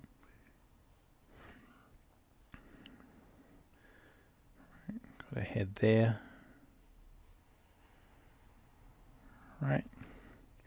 And then we're going to have arm here, right? Something like this. And again, you can continue the basic concept as you go, right? If we want to do that from the back, very, very simple, right? We just sort of flip the character around, right? And then we're drawing this. So I'm just going to be putting in rough perspective to illustrate what I need, and this is typically what I would do for myself. And I'm just illustrating the different options here. So we will get to some actual exercises, and I'll talk specifically about what I'm doing and how you can pull some concepts from books like the Loomis books or other sort of how to draw books and sort of actually try and get your head around this basic concept. But again, we do it from the back. It's the same thing. All right. So here the face is like this. All right, here it's from the back. And the difference really is just what does that arc of the spine look like, and how do these limbs tend to bend, right, as a very sort of rough basic idea. So again, these are a little bit from above and below. These ones are a little bit more. The basic concept is the same. Again, the reason that you would have some need to draw like a really kind of worm's eye view of something like this, I don't know why you would need to do that, but say you did. Again, it's going to be a very similar concept, right? Feet are going to be on the ground, shoulders are going to be somewhere here, right? Head is going to be up there. We're going to have some arms here.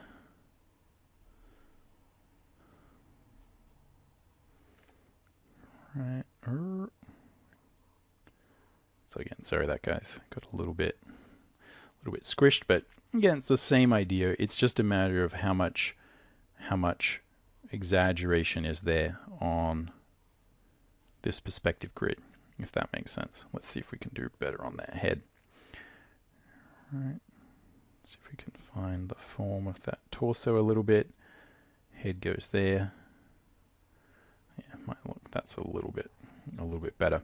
But it's all the same idea. What we're doing is we're taking the basic concept of a skeleton or a mannequin or a stick figure, and we're just drawing it from different angles. As I said, the problem is that's its own challenge, and that really is what I want to talk about in this lesson and show you is how do we combine the concepts of box logic or drawing simple geoforms, which again is very, very much linked to this, and how do we find some exercises and things you can do so you can jump in and start practicing this.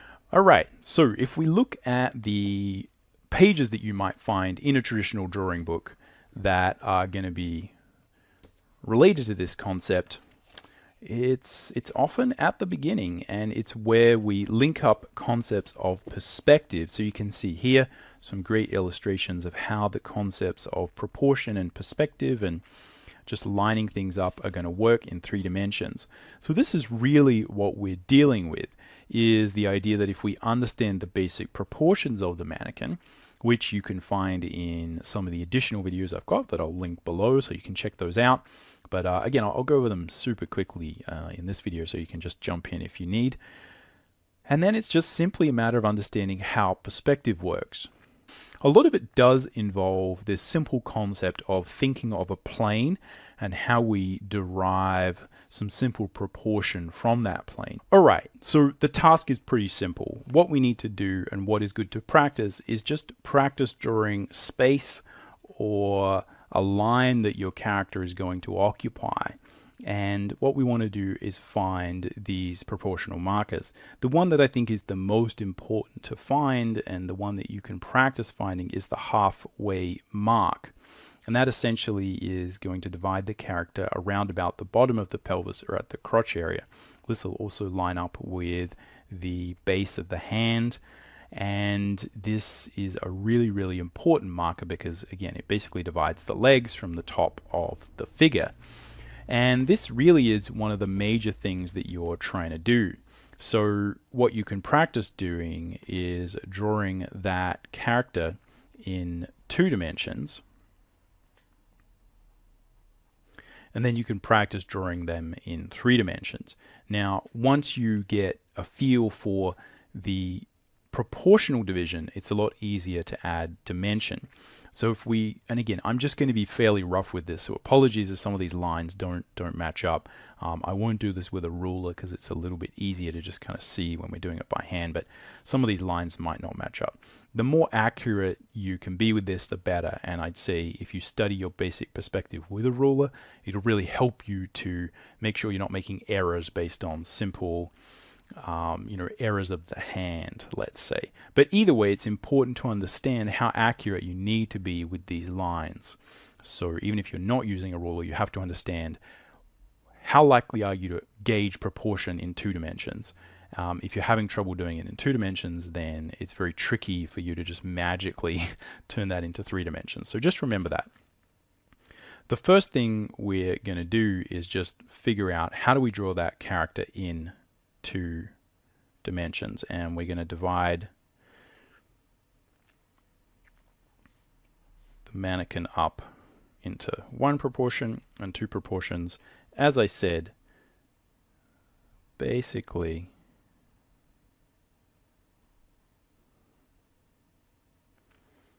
dividing the character at halfway and that sort of crotch area, right? So we've got something like this. Now, as I said, I've got more videos that talk about this in detail. But this should illustrate the basic point. So what we need to find is these set of proportions. We got 1, 2, 3. So 1, 2, 3, 4 at the top. And we use these to define essentially where the head is going to go up top, where the top of the shoulders are going to go, and where the sort of normally this line is a really good line for where the breasts or the nipples are going to sort of go, again halfway up the arm. And this bottom of this third marker is where you're going to have your navel and the bottom of the elbow.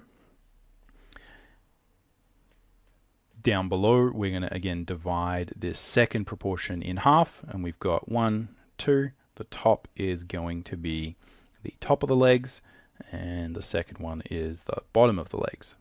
We've got some feet down here.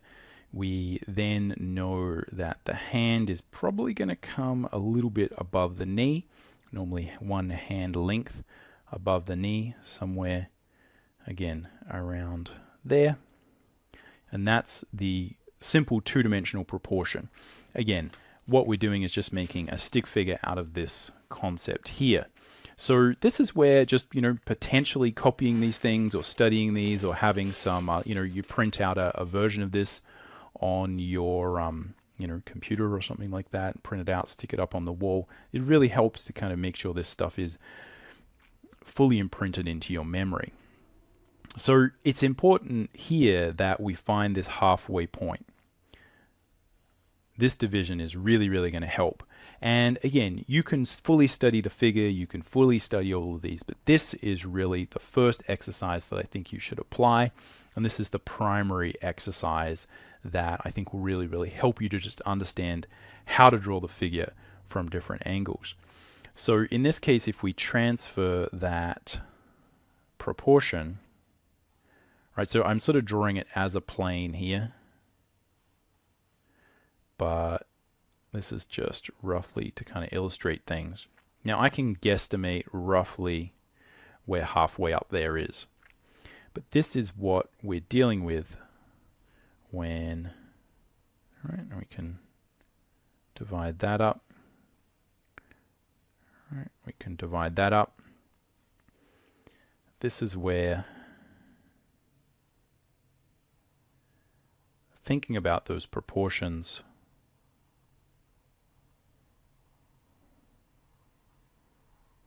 in 2D will help us in 3D. So you can see that if I find the midpoint, then it's very easy for me to roughly guesstimate where these other 1, 2, 3, 4 proportions are going to be. In the same way, it's going to be a lot easier for me to now guesstimate where these feet and legs are going to be. That is the baseline. And if we think about essentially repeating this concept again and again, it's just a matter of getting to a point where you line all of these things up. Now, obviously, this changes as you pose the figure differently, as you move things around, as the character moves. But if you're thinking about how to get your head around this in the beginning, this is where you start. And I think that can be one of the biggest challenges with this overall exercise, is just understanding what is actually going to teach you how to get better at this. It often is this simpler exercise where you're just thinking about, okay, let's make sure I can control proportion.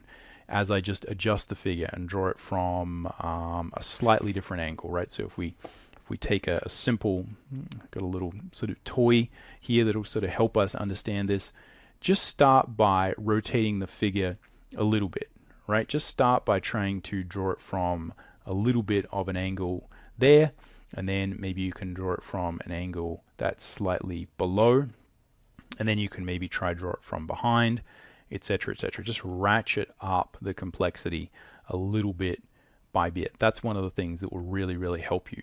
This is where it all happens, at that halfway point. So what you can do is just practice the idea of how do you divide up that space. So what we're doing is essentially taking the fundamental principle of perspective here, that is the one you take away. And that is that we can apply whatever is possible with two-dimensional geometry to three-dimensional perspective, as long as we have a good idea where the vanishing points are and where the essential grid is. All right, so we've got a grid, boom, boom.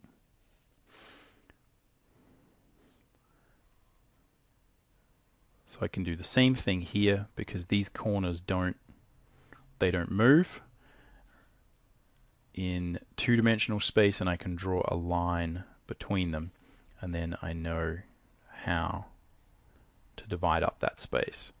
So this is the fundamental concept of perspective that will help you to initially gauge that proportion. So we can think about this, right? If we have like a lot of extreme exaggeration, we still can find halfway up. And it's this experimentation with this basic concept that will teach you a lot about how to change the camera angle. Now, behind this is the concept of the perspective grid, which I think is its own challenge. And this is where what we can try and do is understand the basic takeaways that we're going to get from perspective as it relates to the figure. But if you have to understand that there's a point at which you need to go away and learn perspective properly if you want to really, really get stuck into this. But the fundamental thing that will help you understand it is the box logic, or just viewing the box that surrounds your space. You've probably seen a lot of people talk about this, and there's a lot of discussion about this as being important for your drawing, to understand the grids and the simple idea of three-dimensional space. So this is like a perspective grid. It's a sense that all these lines are heading towards a vanishing point.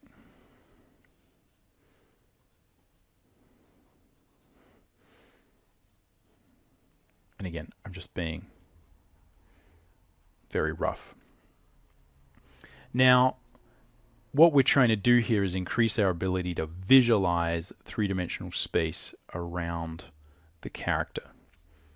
And that's really all you have to do. What you have to do is imagine that as you rotate the cube, the figure rotates. As you rotate the figure, the cube rotates. And don't worry too much about the rest of perspective. Again, the more you can understand about it, the better.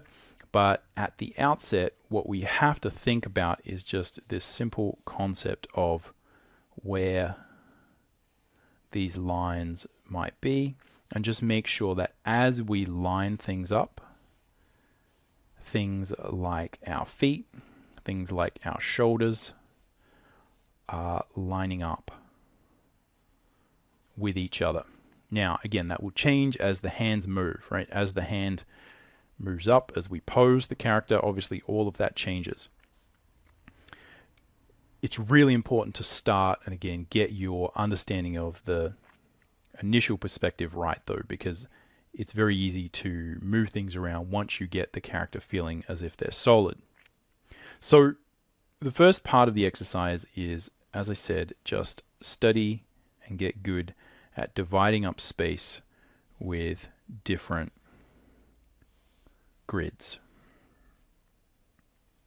I actually have a whole video on this basic concept that is talking about how you draw straight lines. And one of the reasons I use a grid as a good way for you to understand how to draw straight lines is because often the reason we're drawing straight lines is to draw a grid. So the concept of physically being able to draw grids is super important. But what you do here with the figure is just draw some different grids and then try and figure out where the halfway point is. Again, that's not a very good one. Keep going, keep experimenting.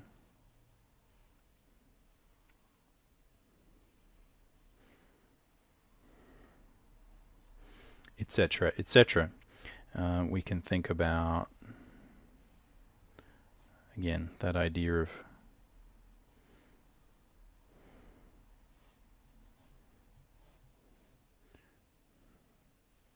drawing a character where we're at a worm's eye view or a bird's eye view, whatever it is. The most important thing initially is really basic.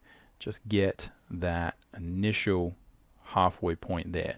Once you do that, everything else becomes easy. Now, how do we sort of connect up the figure with this? Because I'm sure a lot of people are, at this point, sort of tuning out because this seems boring. And I think that is one of the biggest challenges, is understanding how this relates to what you want to do and why is it important.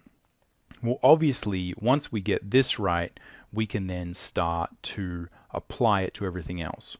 If we don't get this right, everything else is kind of a waste of time. All right, so how do we actually apply that?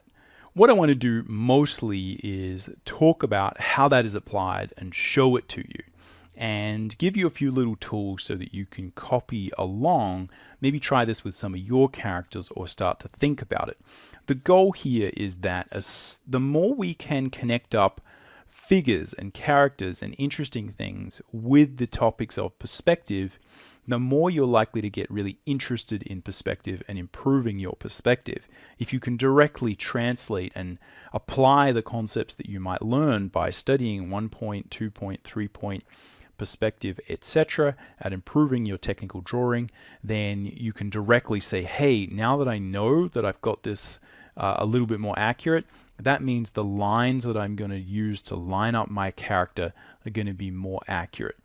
I think that is the goal here. It's really easy doing drawing lessons to get lost in the weeds about perspective and form drawing and the concepts of boxes. So what I'm going to try and do is, again, just show you a little bit more how I do this so that hopefully you can get interested in learning the perspective if that's something that is lacking. And we can do some more basic perspective lessons on the channel as well. Let me know what you'd like to see.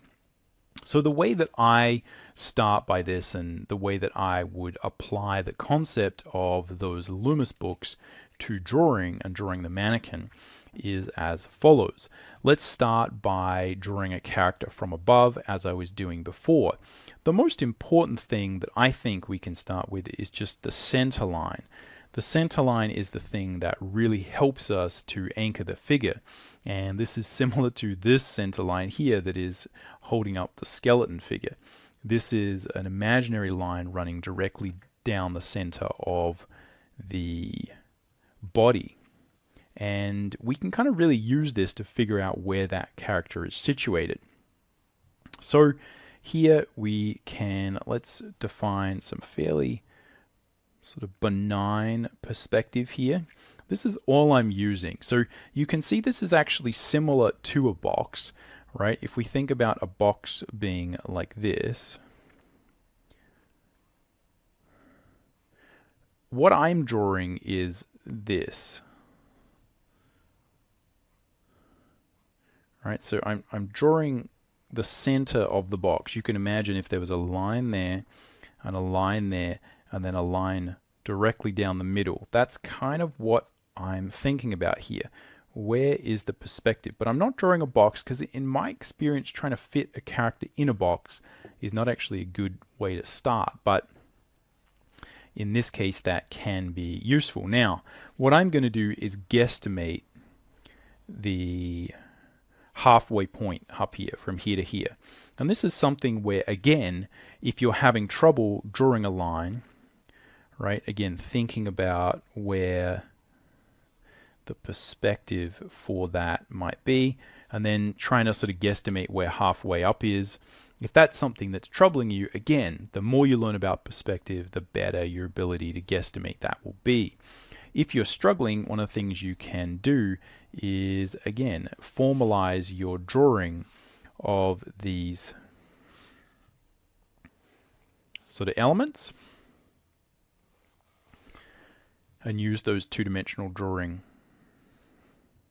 tricks that we transfer to 3 dimensions, right, and see if you can find, bang, the center of that. So again, if I was to do that formally here, right, I'm just going to imagine that there is some sort of grid here that makes sense, right? So both these lines are going to some vanishing point, and I've got a line here. Boom. I'm going to try and guesstimate that's kind of down there straight. Right, boom, and then we can do the same thing here. So this is really the one that is super important to get right. Oh, I don't have a big enough ruler. Let's see if I can. I'll sort of see if I can guesstimate it kind of there. I think it's somewhere. Look, it's. Don't do that at home, people. Get a longer ruler. But I think this is going to be, it's pretty close. It's somewhere around there. So that is pretty close. Again, my guesstimation, and if we were to look at the vertical distance here, right, that's kind of 19. Half of 19 is somewhere around here, 9.5. So it's actually sort of like pretty much visually and measurement-wise exactly the same. Now, that's going to change depending on how much extreme perspective you get. But what I would do if you're thinking about drawing characters from above and different angles is just start with something basic like this. If you start to get to the point where you're thinking, oh, drawing characters from above equals really, really distorted grids. So it's not just that we're drawing the character from above, right? It's that we're drawing these kind of really extreme perspective shots. What you're doing is getting two concepts mixed up, in my opinion. One is the concept of the camera angle and how much distortion there is and how much exaggeration in the grid there is, from the concepts of lining things up and thinking about where the camera actually might be in relation to the figure.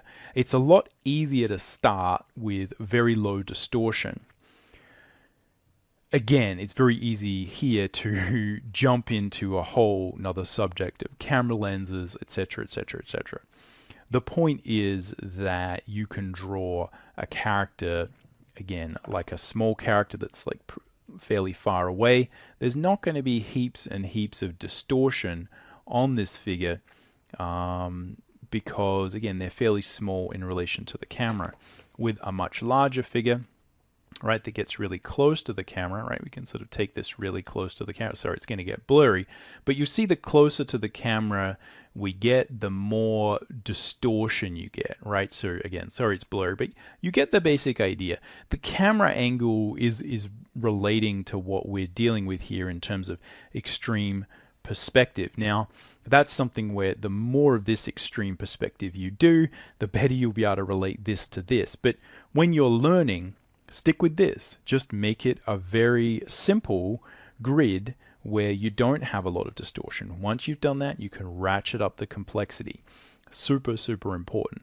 And again, if you're struggling with some of these concepts, as I said before, go check out some more fundamental perspective exercises. A lot of those you can actually see and study within those Loomis books. And again, I will make some more in the future on the channel. So the basic concept here is, again, we've got these proportional markers, and I'm just going to guesstimate, right, some lines going along here.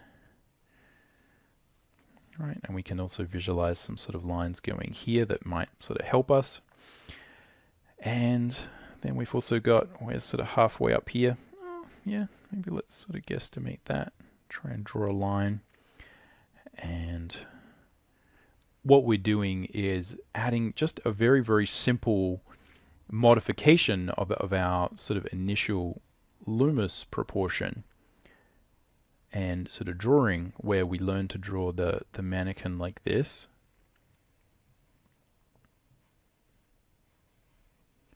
I've got a head here, neck here, right, shoulders here, etc. So we're drawing the mannequin like this. What we're doing is we're taking these lines which don't have a lot of distortion on them, and we're just making sure that we draw them from different angles. That really is all that's going on. Just because you don't have extreme distortion in your perspective doesn't mean it isn't in perspective. That really is just related to the lens and where we're seeing characters from. Again, if you think about going back to that sketch I had before where it had a bunch of little characters on the ground, normally that's going to be taken with a camera lens that's quite far away, taking a big sort of scenic shot from afar, and you're not actually going to have a lot of this distortion. This type of distortion is going to be much more prevalent when you've got the object really, really close to the camera, and there's going to be a lot more distortion there. So just keep that in mind. Now, this is still perspective, even though it's not ridiculously distorted. What we're trying to do is get used to lining up the character and drawing them from above and below. So here we're just going to do above, and hopefully I'll do a quick one below, and then we'll do a quick little sort of more cartoony character to show you how you apply the same basic concepts to something with a little bit more different proportional set. A little bit more of a different proportional set. So again, the reason I feel like focusing on the center line is important is that really is literally at the core of what we are trying to do. So I've got 1, 2, 3, and 4, and here I've got, right, I've got my 1, right, 2. So what I know is that here, right, I'm going to have my sort of pelvic probably a little bit higher, right? We're going to have the pelvic bit here, and this right rib cage is actually going to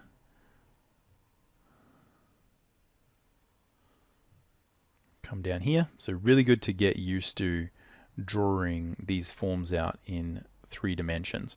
And this really is the skill that's probably more important and is going to help you. The grid helps us line up these points.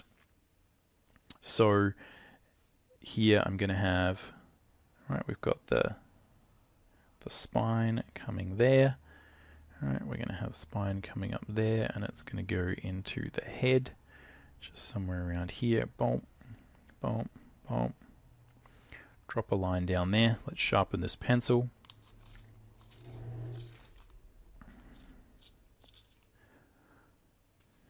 Right, so we've got our head here.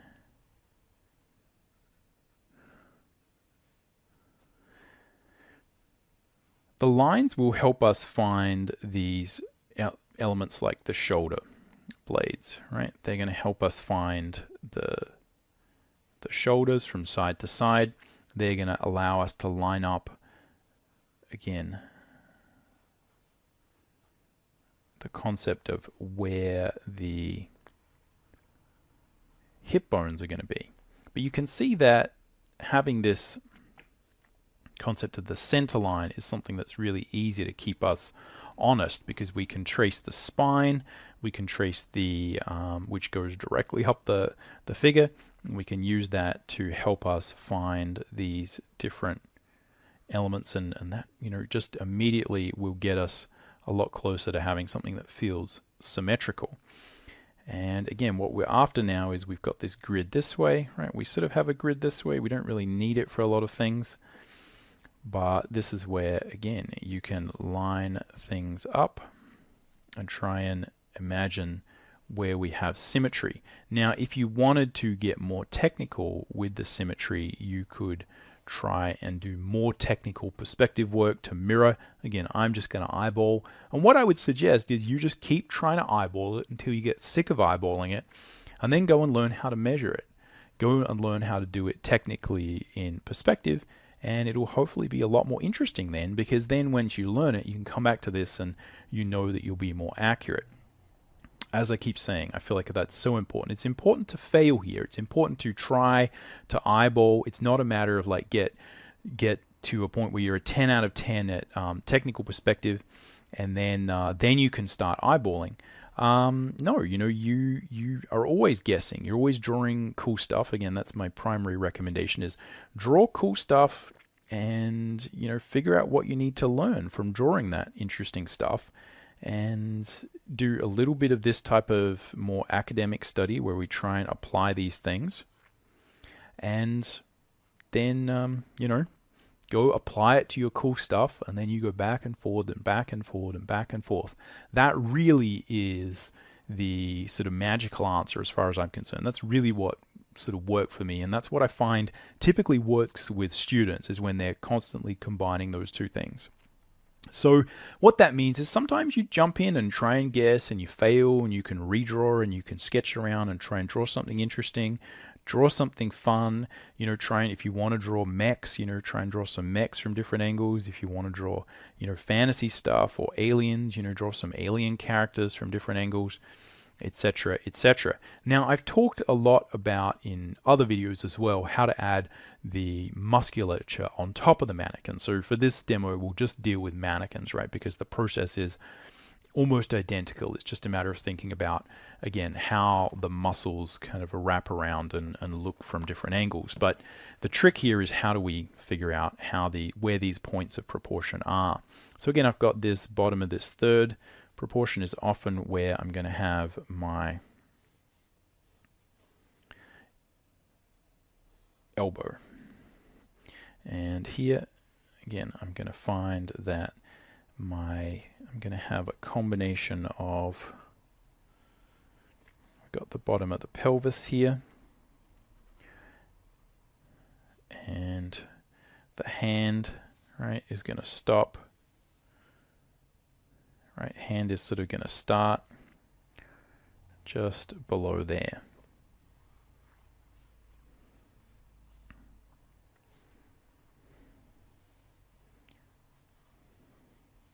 Got the elbow.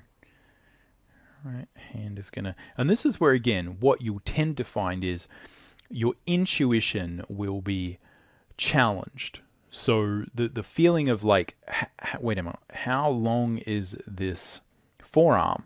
Well, I know from a proportional standpoint, right, if we look at this, that again, I've got that bottom of that rib cage.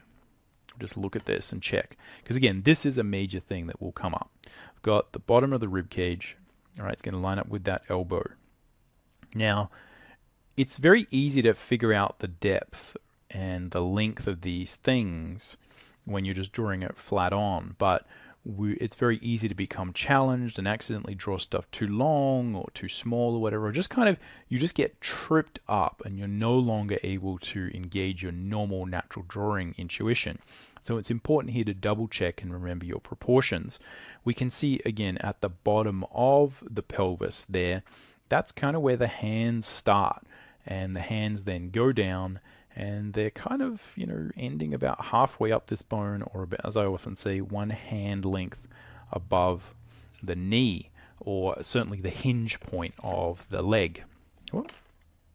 So that is one of these things that's kind of quite tricky from a proportional standpoint to really get.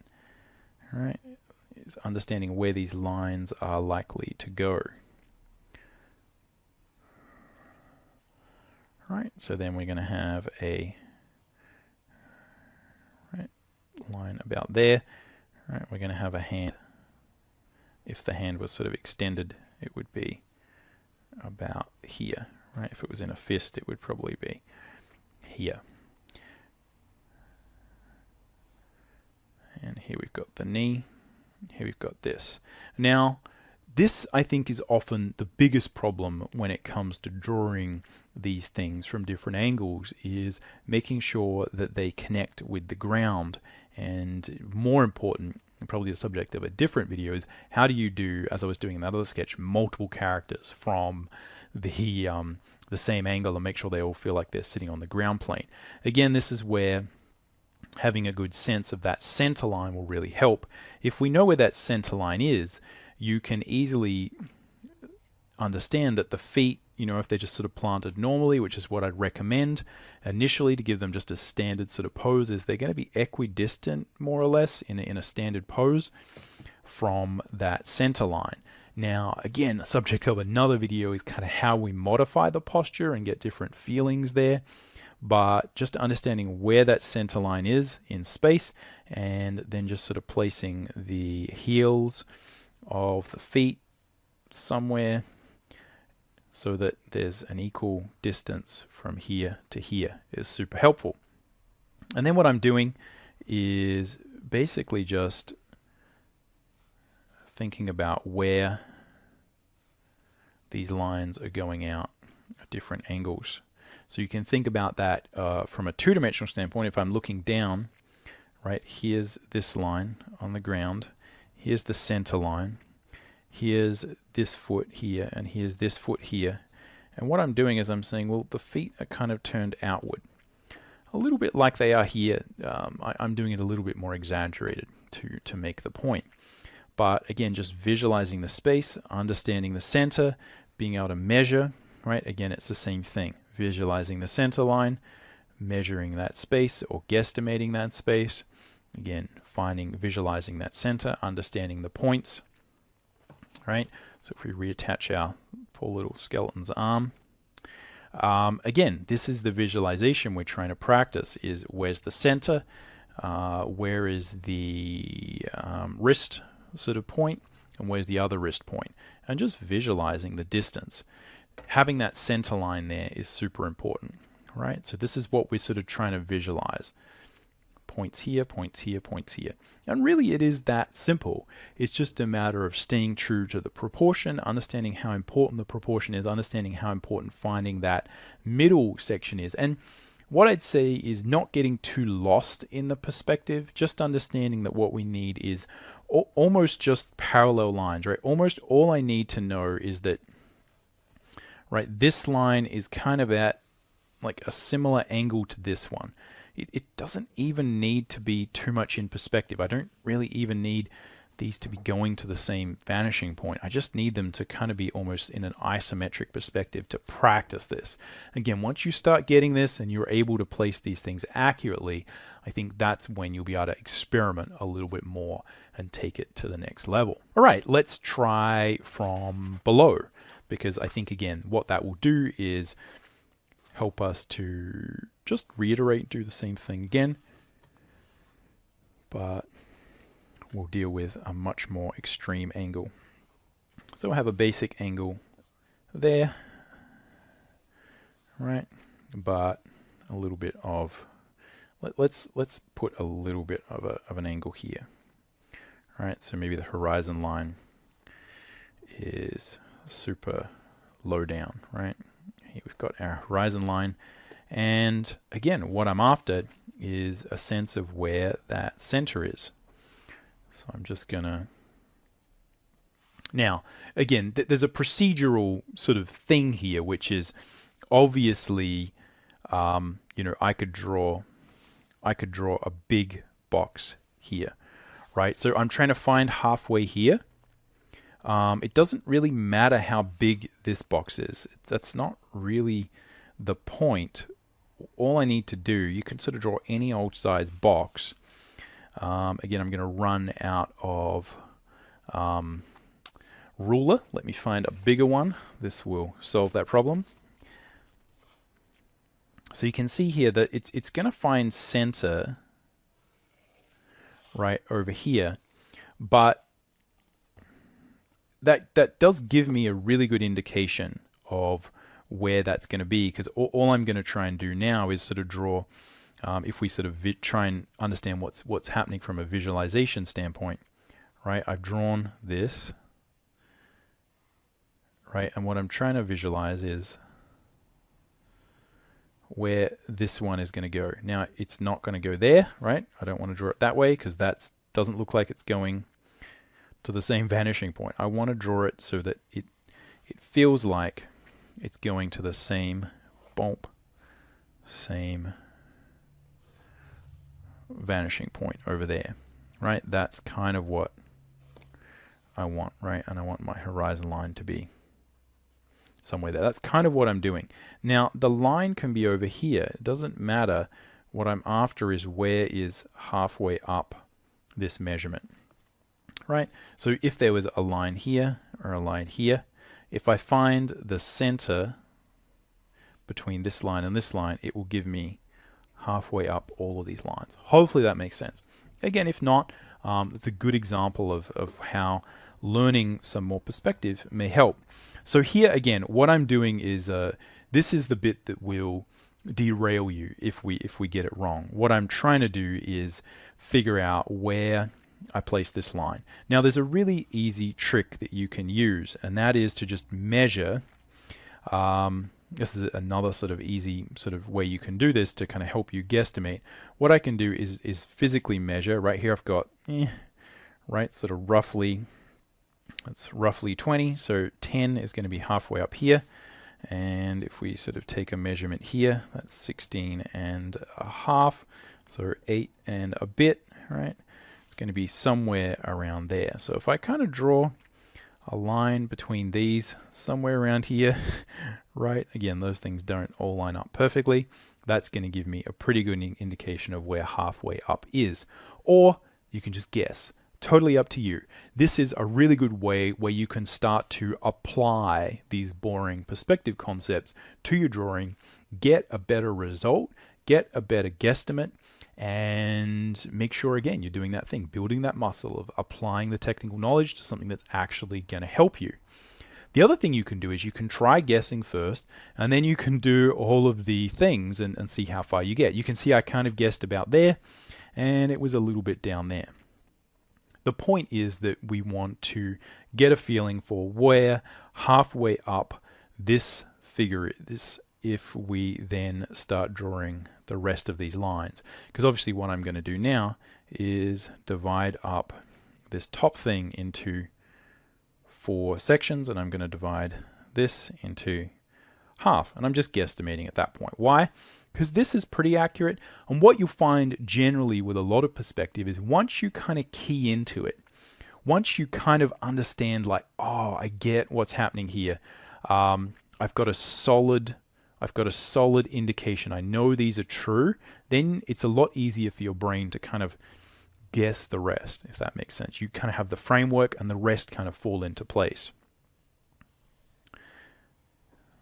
So again, I've got some of these lines going here. I'm not drawing them that accurately, but it is the same idea. We're going to have, and what I'll do and what I suggest to do is kind of just rough it in first, right? I'm going to have here sort of pelvic stuff here. There's going to be a rib cage thingy here. Again, they're going to sort of line up a little bit. Again, you know, the side of the, right? Side of the rib cage will kind of line up with the pelvis. You kind of have that. Boom. Right. It helps me anyway to sort of visualize the spaces a little bit, right? Take those sort of jelly bean, take those, where's a good place to draw here? Take the jelly beans, right, and add dimensionality. Right? Just think about like, where is the 3-dimensional space there? Let's draw through, right? Let's try and define that space. I'm going to have a spine that goes up like that. It's going to come back behind, right, from the spine. Comes back, sort of curves in. Oh, sorry. Let's get that closer. Curves in on the small of the back, goes out, and then comes in. That's that sort of arc that I'm trying to visualize. So it's there, comes back up here, right, and then it's going to insert in the the back of the skull there, right? And then I can draw the skull, right? I know, right? I can define dimensionality within that sphere, etc., etc. And here I've got, again, some shoulders. Right, I'm going to place those shoulders. Again, visualizing. Right, got sort of a neck here. Again, I feel like those shoulders could be a little bit, again, a little bit more on that line.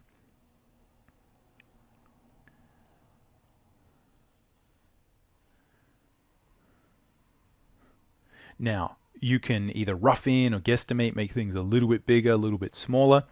If you run into trouble there or consistently run into trouble, again, one of the things that I'm facing is, as I often see with these drawing demos, I'm looking at this paper from a little bit of an angle.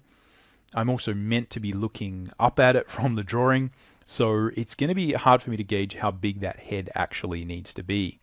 But when I rough it in, again, the things that will help me to visualize that are, again, thinking about where that center line is, right? So it's almost like we're sort of, you know, got the sphere, right? We're sort of chopping half of it off, and then we got this, right? And there'll be like eyes here. So I'm sort of trying to think about where that is under there. That will sort of help. And again, this is just construction drawing, so you know, if you're practicing these things, go crazy with it. Draw the lines, make it messy.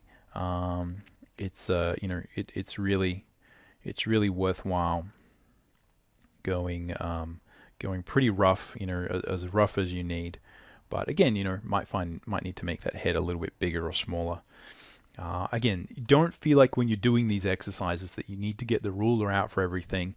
Part of this is training your intuition and your ability to just kind of wing it and see how you go. So don't freak out if, you know, you're like, oh, I need to make the head a little bit bigger, a little bit smaller. If it's really important and it's a really, really highly detailed illustration, then, you know, you might measure it out a little bit more. But most of the time with the mannequin, what we're after is lining things up. The things that will make the drawing really sort of awful are if you know, the arms aren't lined up properly. You know, if the eyes don't sort of line up, right? If I don't, you know, if one eye's you know, up here and the other eye's down there or something silly, those are the things that are going to make the difference. It's easy to kind of make the head overall a little bit bigger, overall a little bit smaller. Make sure it fits the character you want. If you're drawing a manga character, obviously a head might be a little bit bigger, eyes are going to be a little bit bigger, right? Might be some sort of crazy hair or something like that on the figure. Who knows? Again, most of this is just get stuff in the right spot and then know the grid that you've got to line everything up on. But the good thing about proportion this way is that, you know, I don't even have to start drawing the legs because I sort of know where they're going to go. Right? I have a good understanding and a good ability to guesstimate you know, where that line is, so I kind of know where those legs are going to go, right? I've got a pretty good indication. Again, that's the heel of the foot. This is the ball of the foot. So we can't see it. This one's foreshortened, right? Coming at us. Again, that's, you know, its own little drawing problem that can be quite challenging to solve. But at its core is just, you know, going through things logically and kind of thinking about what you see when you're looking at a foot from front on. But as I said, I can either draw the legs or I could draw the hands because I know where everything is going to end up. We know what's going to happen. Now, I think probably, again, that's kind of where the bottom of that rib cage is meant to go. Right, so the bottom of the rib cage is meant to be probably a little bit lower. Right, navel is sort of going to be about there, and that means probably I've drawn these shoulders a little bit narrow, based on sort of, I think we're drawing sort of like a male figure. Right, so just going to sort of guesstimate where that is going to go, and we're going to line it up. And again, doing those things is totally fine. A lot of it is just recognizing the proportion. You know, you go through it, and then just, you know, I realize, oh, that's right, you know, that torso, right, sort of comes down and you know, hits the bottom of that proportion, right? So we sort of got 1 proportion, 2 proportion, 3 proportions, 4 proportions. And here, that's 1, 2, 3, 4. So I just drew this a little bit small initially. Again, not a problem, because we can go in and adjust it. And that probably means visually this head is going to want to look a little bit bigger. But that's all we need to do. I know that the shoulders are going to be there. Again, I know that the forearms are sort of going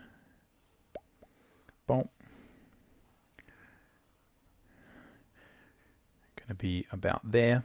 And as I said, we probably draw these shoulders a little bit lower. Shoulder there, shoulder there.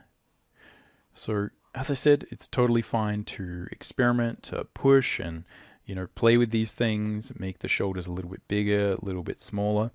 The goal is for you to understand what's happening, be able to troubleshoot. If you make a mistake like I did there, then, you know, you sort of know how to fix it. And mostly that you're just lining things up. So just remember, we're trying to line things up. Got the elbows are lined up, the hands lined up, the knees lined up, etc., etc., etc. I'm finding center, right? Center of that, right? Shoulders, boom, boom, boom, boom, etc. So again, same basic idea, very simple to apply. Practicing it can be a challenge, right? You've got to keep trying, you've got to keep playing with these things. It's very easy to make one mistake, as I said, you know, oh, this proportion's wrong. And the trick there is just fix it. Play around with fixing it. Fixing it is just as important as getting it right in the beginning. All right, we'll do one more little demo where we talk about a more sort of cartoony character, and we'll apply the basic same concepts there. Again, just to reiterate and sort of talk about how you can apply these perspective things to anything. All right, so same idea, but let's draw a little character that maybe has some different anatomical things, but we'll apply the same basic concept. We'll draw it from above. So again, what I'm doing is sort of setting a grid that way, and then I'm drawing some kind of line to help me figure out what's happening with the character. But in this case, mostly what I'm going to do is just discuss how we can use the concepts of form drawing to experiment. So here I'm going to have some sort of those hip bones, but in this case, let's draw something that maybe is a bit more like a dragon or some little character who is a little bit more cartoony. So dragon sort of creature. Right, in this case, I'm going to draw, think about where that's where the center is. I've got, right, we're lining things up. What I'm going to do is line up, that's where the knees are lined up, and then I'm going to draw one of these sort of animalistic legs. All right, so let's transfer that over. Here I've got, again, from side to side. All right, there's the center. All right, we've got this here. Got that there. We're just drawing points in space. Here I've got my pelvis. Let's see if we can find that. This is tricky because we got a lot of foreshortening here. All right, and then I've got this over here. Where's it hit the ground? Hits the ground kind of over here. So really what we have to think about is what is the line of, where does that hit the ground? Right, and how do I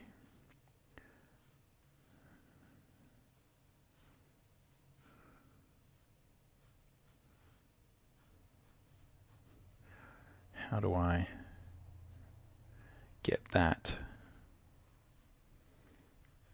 leg to sit there, right? So again, if we were to look at this from above, if I draw this line from here, right, you've got sort of the pelvis, and what we're doing is drawing legs out, bump, out here, and then it goes back, but that is kind of underneath. Right, so we're finding that point of this. Look at it from the side, it's going dunk, dunk, dunk, dunk, and we're finding these points, and then it goes down, and we don't really see that, right, and then it comes out, right, and we sort of barely see that. So this is where, again, some of that perspective will come in handy. So now I'm going to draw a rib cage, and I think this is going to attach a little bit forward, so I still want to think about where that center line is going to be, but I'm going to transfer that over there, and so now what we're trying to do is find, again, like we'll have an arm here and an arm here, and we've got the spine wrapping around here. All right, we'll have a head, bump, bump, and let's put some arms down here. So I'm just going to transfer that arm right over here. Let's have some big chunky hands. Right, so we've got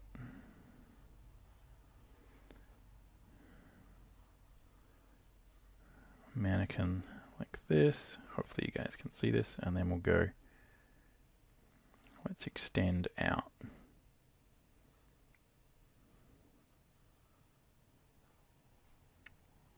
Right. Again, this is not a great design, mostly just because it's good to see all of these things working. Right, so we have a neck here, then we're going to have a tail. Now we find the tail by finding the point on the ground. Right, let's trace from there. We can think about what's happening here if we think about the side. Right, got pelvic bones, and then this is coming up here, right, curving around, bump, and at the front there we've sort of got the shoulders, and then this is continuing forward. Right, we've got some sort of thing there, and what's happening is this is the ground, and what I want is the tail to come down here. Right, although in this case it looks like it's coming a little bit more like that. So hopefully you can see how, again, we can practice, and again, hopefully you can see how that is going to turn into some sort of fantasy character that might look interesting. Again, just to sort of nail home the point, if we can sort of erase some of that out, and maybe, you know, put some extra sort of musculature on it so that you can see. Right, if we have some sort of arms like this.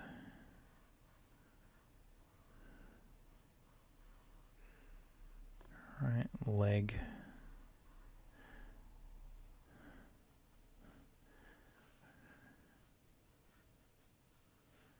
And here we'd have, again, some sort of toes.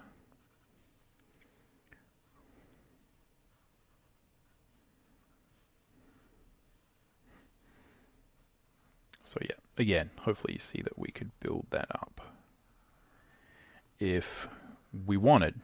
And to me, you know, this is the sort of stuff that I was, you know, more interested in doing as, you know, characters that weren't, you know, typical humans. But the point is that just practicing these things, stepping through the basics, doing your simple division of space will really help. If you can do this right, if you can practice this and just keep going, break out the ruler if you need to do it. If you're finding things are going wonky, as I said, go back, check your fundamental perspective knowledge, make sure that you're being accurate. A lot of the time, these things are sort of going pear-shaped because, as I said, we're trying to do a little bit too much of this extreme perspective. You're trying to do too much. Stick with something that's almost like an isometric perspective. Isometric perspective is where, again, the lines don't really go back to a vanishing point. They're just kind of parallel to each other. That will teach you the fundamentals of how to control these grids that underline the figure and the structure.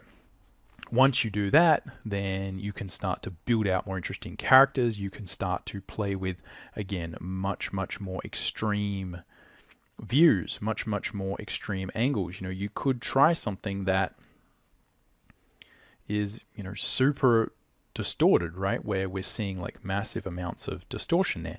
Again, you ratchet up the difficulty bit at a time. Do a little bit of this.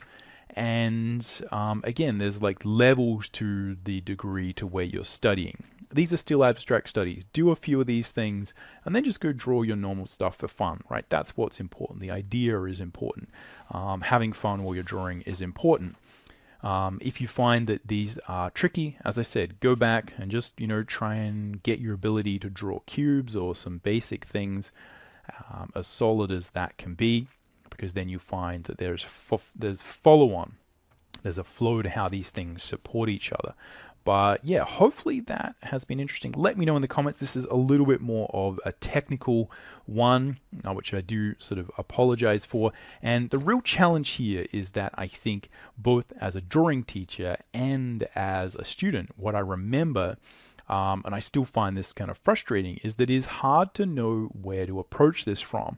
There's 4 or 5 things that you absolutely need to get right in order to start rotating these figures around and drawing them from different angles. And there's no linear way you can do it, I think, that gives you some amazing solution where you just do A, B, C, and then all of a sudden it magically works. It's a progression. Again, as I say, people can get really good at drawing cubes, and then they, can't transfer those skills to their more interesting, fun drawings. And likewise, if you just kind of keep doing this, but you don't study the perspective, then, you're going to find it a little bit harder to draw these things from different angles, and it's certainly going to take you a lot longer to get those things sorted. So it's a matter of doing all of these things and trying to figure out where they fit into your art journey, where they fit into your particular way of doing things. And I think the most important thing is to look for failure. Look for places where you aren't understanding things, but jump in first. Don't be afraid. It's okay if you try these things and they don't work. Don't freak out. Just step back and say, hey, what do I need to learn? Which fundamental thing am I not getting? Am I just completely not lining these things up? In many cases, it is just one of the biggest problems that you'll face is just people will be trying to draw these kind of lines and they're not even remotely going to the same vanishing point. There's a lack of accuracy. So that's where, again, just building your ability to draw straight lines, to develop grids. Again, I'll link to that video in the description. Just making sure all of that stuff is solid will help immensely. But this is a long game. This is a long journey. If you're partway along the journey, then again, you probably sort of know that already. There's no trick. As I said, you got to piece these things together in your subconscious mind a little bit at a time, and you slowly build structures that support each other. But I think what you have to understand is this does work, and you will get better at it a little bit by a little bit over time. So good luck with this. Let me know if you got any questions or comments down below. And but that's all I got for now. We'll catch you around. Happy drawing.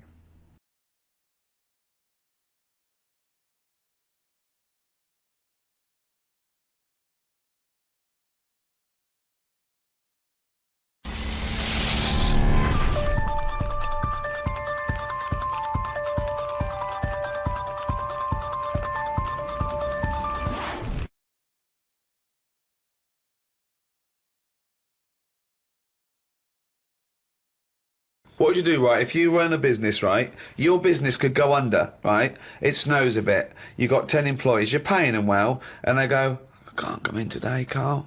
A bit icy. I'll do it, okay? Right, they're snowed in, right? You're running the business. What are you running? It's a let's not. I'm not going to big myself up. It's just it's a factory. It's U-bends. U-bends. U-bends for toilet. So you run a okay. So plumbing. You pay them all right, don't you? I'd say most of them are on above average. So you're there. What time do you get in? About 8:45. 8:45, waiting for them to come in at 9, yeah? Yeah. Okay, right, it's snowing. It's a bit snowy, you got there. It took you a bit while. You'd set off early, did you? Or? Gave myself a bit more time because I had to put the heating on the car. Okay, ring, ring. Ring, ring. Hello, KP Plumbing. Oh, is that Miss Pilkington? Yeah, it is, yeah. Who's that? Oh, it's Sheila. Listen. Sheila, shouldn't you be here by now? Yeah, no, I was going to set off. Well, we'll set off now. Stop wasting time. We've got a big order on. No, I know. We're all on a bonus here if we get this done. I'll see you in 10 minutes, shall I? I can't make it. What? I can't make it. Why not? The car won't start and it's slippy on the drive. I just can't get out. Get the transport. I'll see you in. I'll give you 20 minutes, all right? Don't worry about it. Thanks for calling. I'll see you in a bit. I'm also scared of the ice. I'm scared of the ice. I'm not gonna come in today. It's dangerous. So what are you gonna do? Well, I'm gonna wait until the ice and snow goes away, and then I'm gonna come in. But they're predicting it's going to be about 2 weeks before they clear all this. I can't really travel in this. It's a bit dangerous. Well, I'll tell you what. You stay at home. I'll replace you. Because I need someone to come in. What, you're firing me because I can't get into work with this.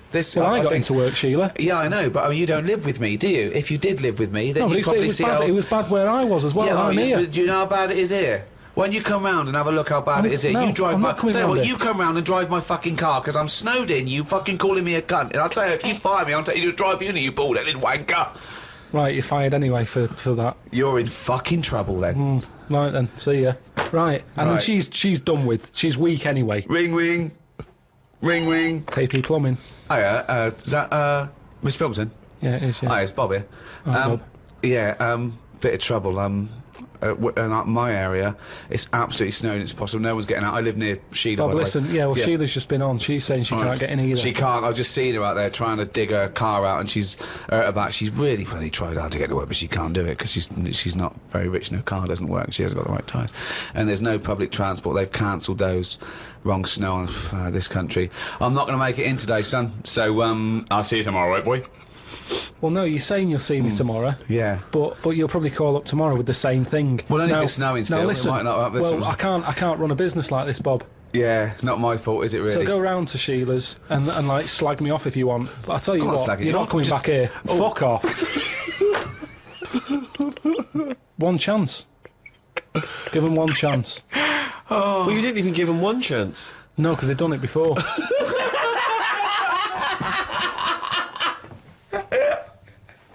Oh, fucking hell. Just annoys me.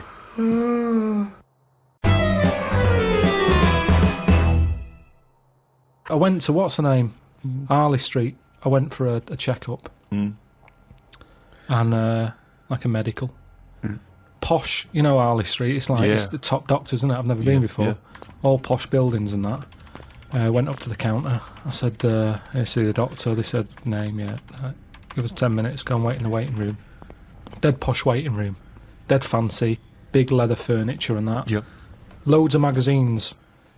I mean, like a newsagent's. Yep. In the middle of the room on a table. Loads of them. So I'm looking through and there's the top quality ones. Your Esquire, GQ, Classy, Yacht Weekly, all that. Country Life. Boys. Boys?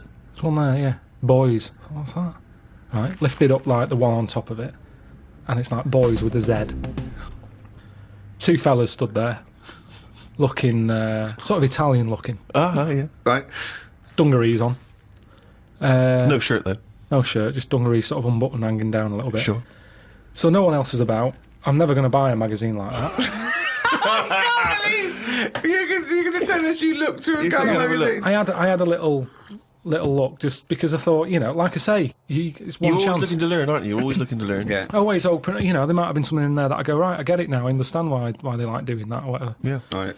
So she said I was going to, 10-minute wait. I can have a quick flick through. Picked it up, had a look. Still none the wiser. Why? Well, what did you see when you opened it up? Just loads of. I mean, like I've said to you before about, I don't know why they like looking at knobs when they've got one of their own. Right. There's no right. surprises there. You're not going to go. Oh, yeah, Sure, that's yeah. nice. Some had like car oil on the face. Knob out. Yeah. There was someone sat on like one of them square things of hay. Oh yeah, a Sat bale. there, like sort of sat on it, straddling it. Yeah, that must have been uncomfortable. Again, knob out. Yeah, just looking like it's normal. That's Sort of crazy. like No that. farmer walks around like that. What was the other one? There was motorbike. They always like them. Yeah. No, I'm going through and then like the content is all puns. Right. Everything was to do with knob. Right. That's the only bit they're interested in the male body. Look at this bloke It's straddling not- this huge throbbing thing. The bike's not bad either. Yeah, all that, yeah. loads of them. It was just cock, just 100%. Like let's just talk about the knob. That's a good name for a gay magazine. 100% cock. 100% cock. Did it not at any moment sort of maybe slightly unnerve you that the doctor might come in and see you reading boys? No, because I wasn't. What about if I walked through? Because I remember once when you were in hospital about to have a tube going down your knob and you were sitting in your pants with stockings on and I walked through and you were horrified. So what if I'd have walked in then and went, Yeah, Carl, what are you I doing? would have just said, look at this. Look at this, it's free. And I said, why did you bring that with you? No, I would have just said, look, does it look like I brought it with me? Look at this. Yes, it does. Because Well, I've never. what? So you Because look I would at- never see. You would never see a gay magazine in a doctor's waiting room. So I think you bought that and pretended that it was That's there. the thing. I was amazed by that because there was no there was no Mayfair or anything. They just catered for like if you wanted a bit of knob action. It was really. I could have complained. So if you're gonna have this, where's a bit of the other? Yeah. Yeah, you had a bit of this. Where's a bit of the other? I know one of the things that they had, and I thought they're really struggling with like ideas. They had a Sukoko. As in Sudoku. Yeah. Sukoko. Surely Sadico is better. No, because it was like Sukoko. Yeah, but it's Dick as well. Sukdiko. Yeah. What? And it was still a Sudoku style puzzle, but it just had that name. Yeah. It's just So everything. It is was all just Sudoku, but called Coco. That's amazing. That is amazing. Now, That- if I was gay, do you know like Let's they have say? a game of Lubo. Let's have a game of Knobopoly. Noberation. Noberation. Let's have a game of chess. Cock.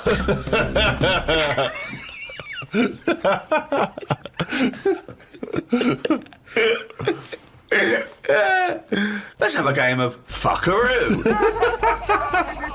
Well, that works for either sex. Yeah, that's true. That's how we spend our Okay then, Christmases. fuck a poo. Oh, God.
Oh,